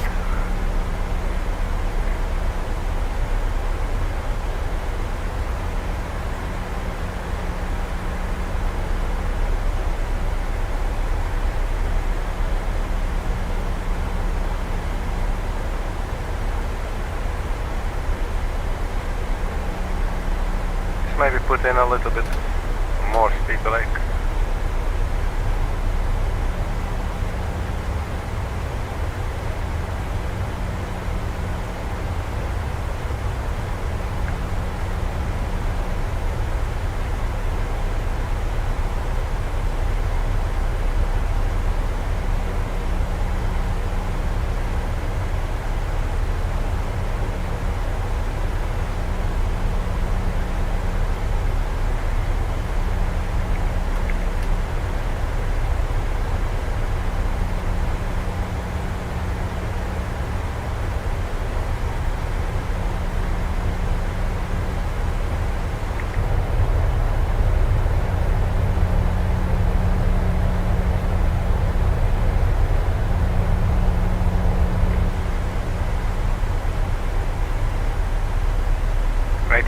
Feet.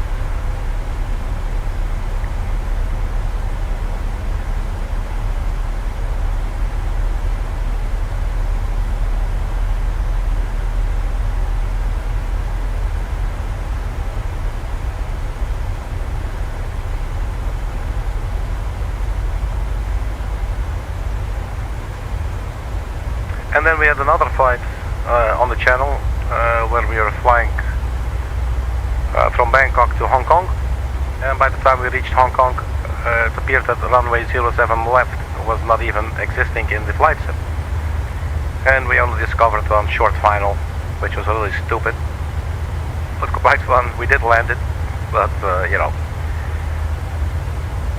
it was a bit of a Yabiga moment as well.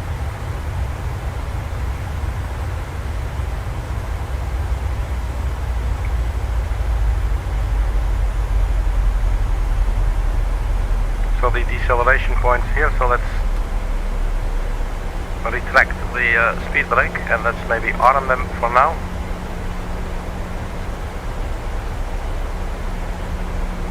Now on our way to Juliet Sierra 012, 5.5 nautical miles.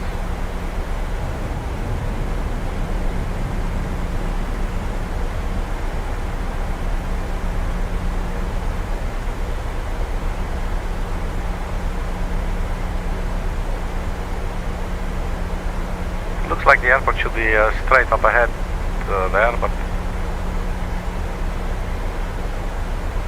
not sure if I see it yet. I don't think so.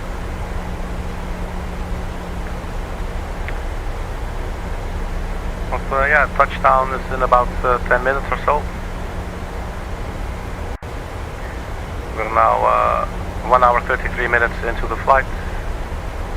2,000 kilograms of fuel on the board. Here comes our right turn to Juliet Sierra 013.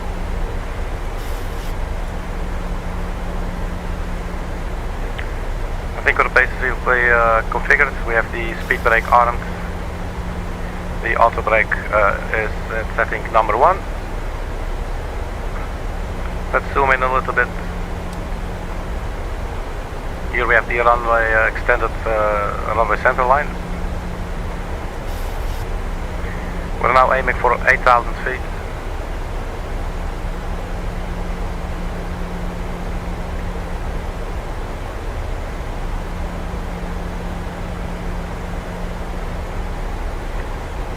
I'm guessing we still do not have any meter. Let's quickly check again. Nope, no sorry Bob, there's no meter available for us, so we're going to have to do without.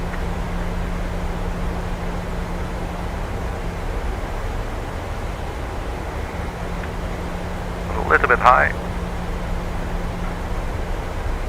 That's only like 44 feet, 50 feet, that's not too much. Getting ready for a left turn at Juliet Sierra 013.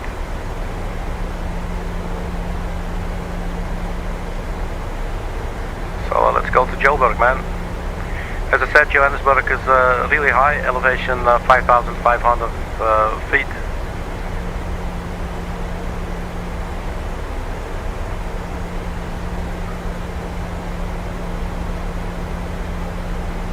So we're basically around 8,000 feet above the surface right now.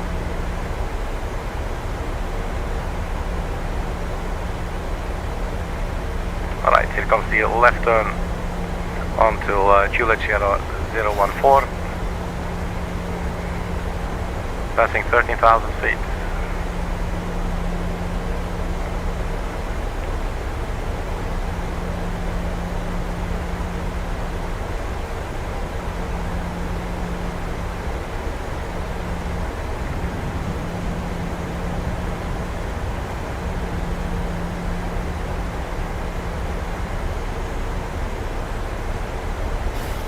Right on the descent profile there, 16 feet low.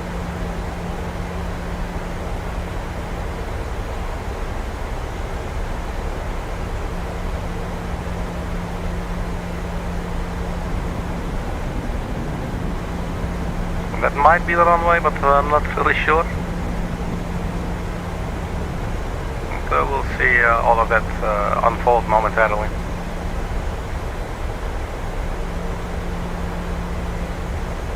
First get the sucker down to 8,000 feet. I'm actually going for 7,000.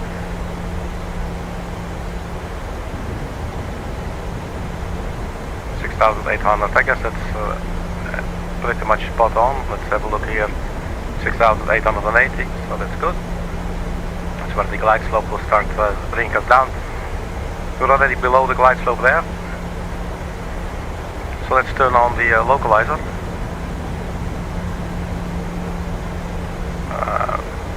Localizer. It is armed. Let's also turn on the landing lights now, and the runway turn-off lights and the taxi lights.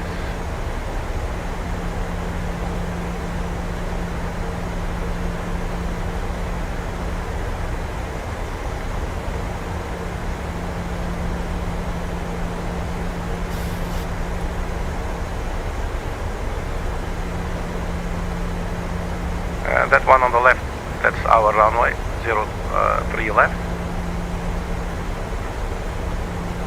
We are not captured by the localizer just yet.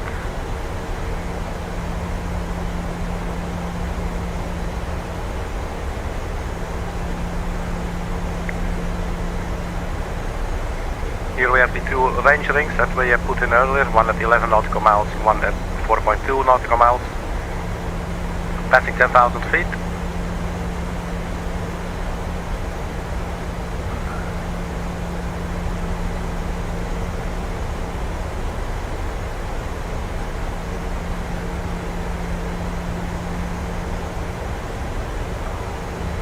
So upon approach we need to set the altimeters. We'll just press B. Engine start switches are on continuous. Speed brake is armed, landing gear and flaps, but we don't do those just yet. 9,200.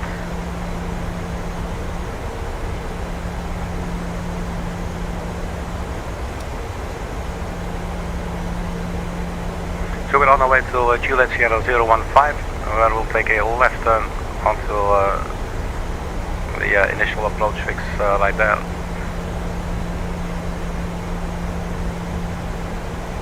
Charlie India 03 left.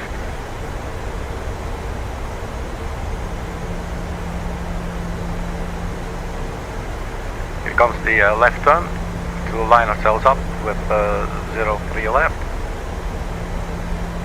We have a course heading of 034 laid in. We're 11.1 nautical miles, which is exactly this link from the ILS. We now need to go to local barometric pressure. And now it appears that we are a little above the glide slope, so we keep on coming down.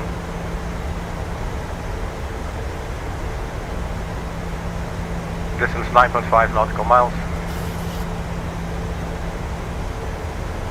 And waiting to be captured by the localizer. We are actually still high, man. Let's do vertical speed and get ourselves down a little quicker. We are captured by the localizer.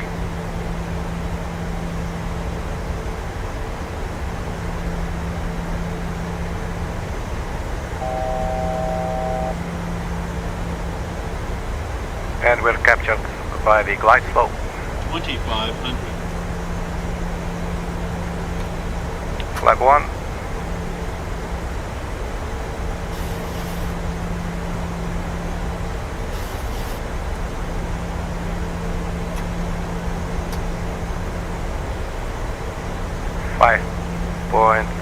.6 DME. Let's drop the gear.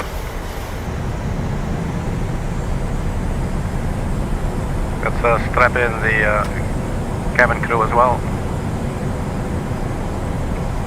Cabin crew, take your seats for landing.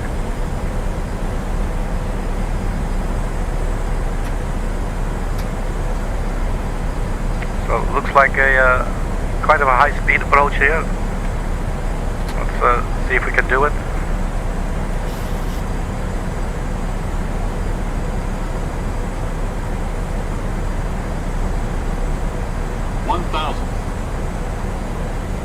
We're actually really high, so we could maybe try to go around. It's going to be interesting. Although it looks like we're on the glide slope, but the speed is just way too high. So let's do a go around, 8,300. Let's see how this is going to work out. Never done this. Autopilot disengaged.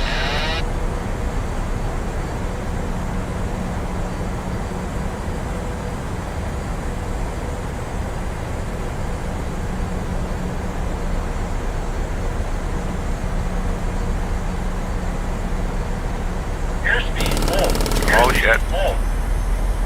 Okay, then you know what? Let's touch down. Too low, flaps. Pull up. Pull up. I'm so sorry about this. 20. Look, man, landing with a stall. 10. Right, we're sort of down. Reverse is out. Yeah, they got my fucking ass, man.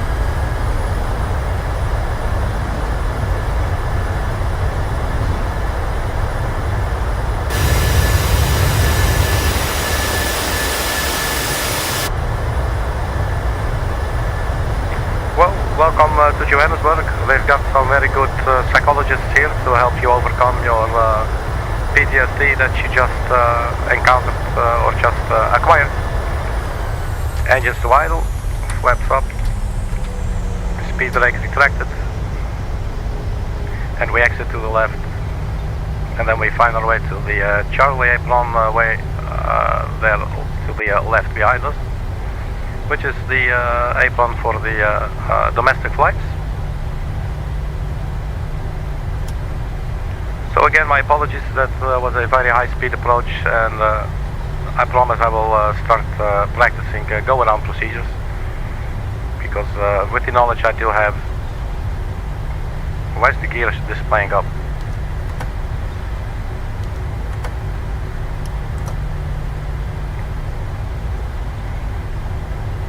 Well, that was definitely a funky experience. Let's exit the runway right here.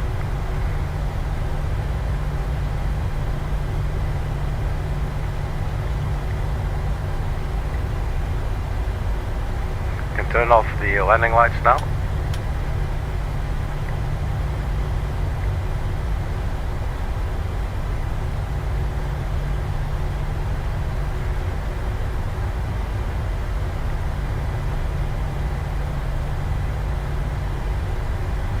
So this is also a custom airport downloaded from flightsim.to, just like Cape Town, to make it look like the real deal.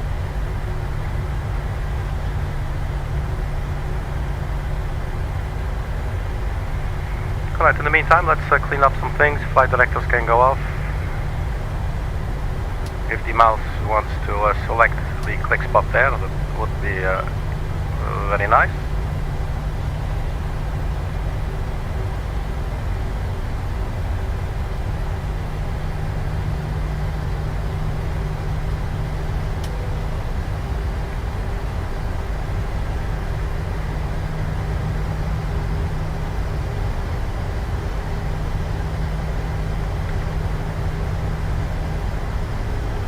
So we are here on Alpha, and we will just follow past Auto Sierra 2, and then we'll take a left turn, I think, all the way over here at Lima. Or a right turn, I should say.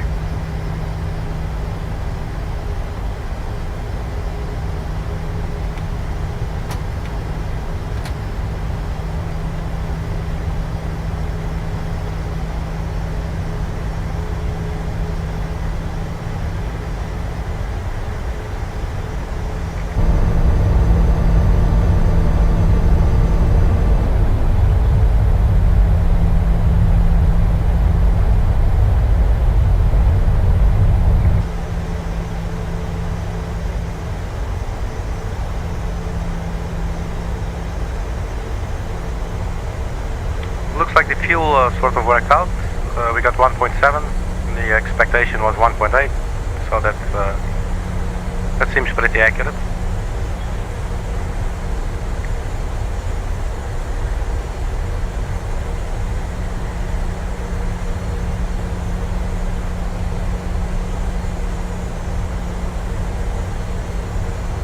So next time we need to manage the speed a little bit more efficiently, I guess. I was expecting the aircraft to slow down a little more smoothly, but it did not really want to slow down at the last bit, so we need to do that a little bit quicker. Looks like there is a kamikaze vehicle here. We're just going to run straight over it. Just look the other way. There, nothing to see here, people. Move along now.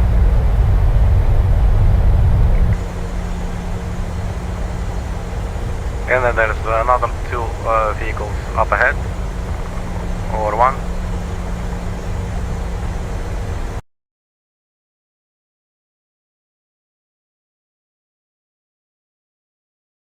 Then the sound went there for a second.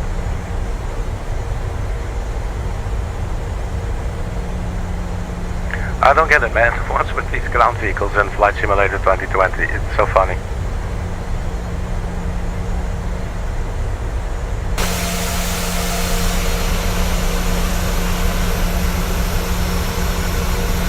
So what do you have there to the right? It's an Emirates A380. That definitely flies to and from Johannesburg. There's another Emirates over there.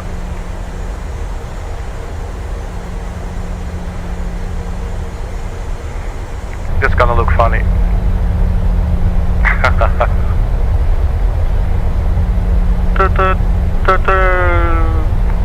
Yeah. Okay. What else do we see? South African, British Airways.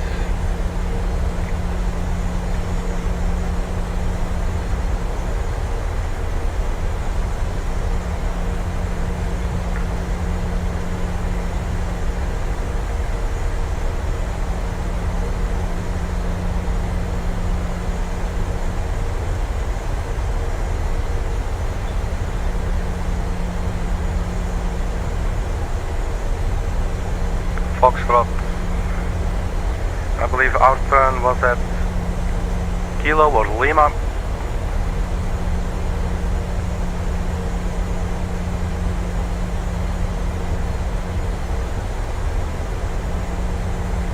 Lima onto Bravo. Lima. It's basically the next turn to the right. No, this should be India. Wait.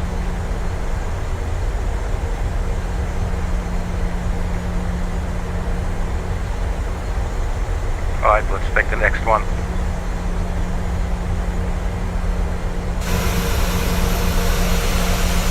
Yeah, we should have gone there.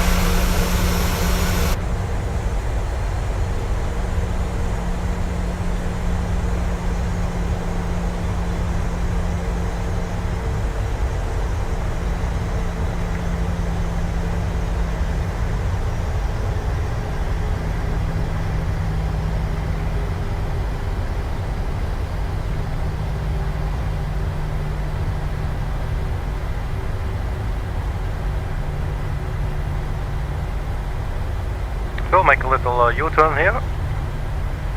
Mind the speed, around 15 knots ground speed. It's more than enough.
Here again, get the speed back to around, well, that was interesting, little slope there, to around 15 knots.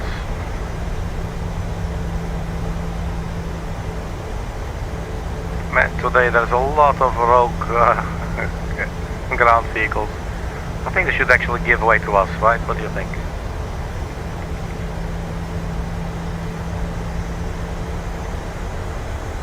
So this is the, should be the domestic apron.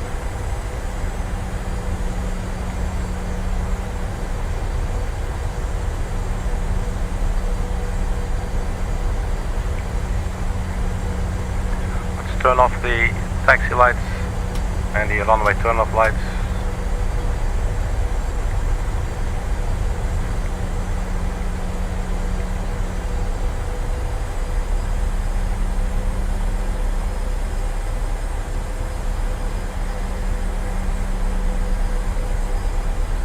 And see if we can maybe use GSX for deboarding.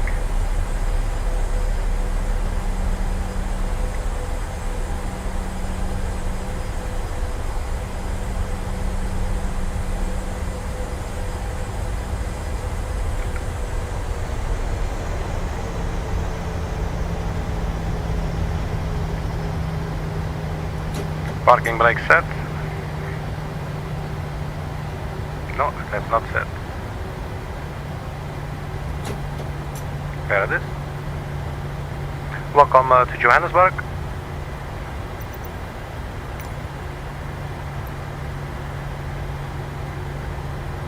So you think it's too late to confirm a good engine start? So that's the thing with GSX, you know. Alright, you need to stop the engines to request ground service. Well, that's fair enough. We can do that. Engine number 2, engine number 1.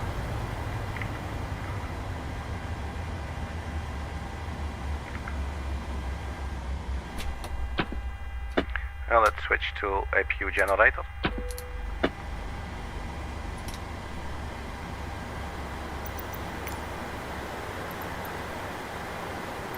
Request deboarding.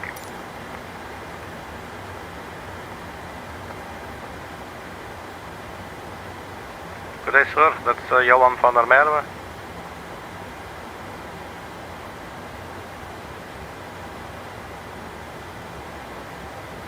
So, is GSX doing anything? Deboarding has been requested.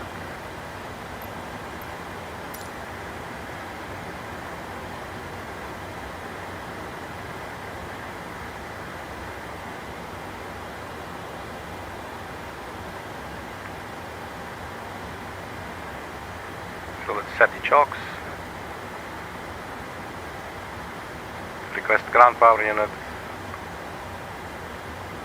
And the jetway. Jetway not close enough to any door, you won't see passengers. Alright man, there we go my fucking gas.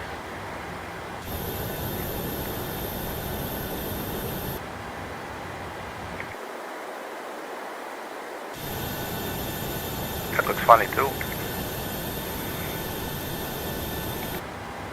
Anyway, thank you very much everybody. Hopefully you enjoyed the flight. I know that I did. The landing was a bit funky for sure. I guess that's why we're on the Funky Sim Pilot channel. At least we can have some fun. And this was very much fun to me. Basically the whole flight was basically perfect, but the approach was a little bit high speed, which was obviously very traumatic for a lot of our passengers.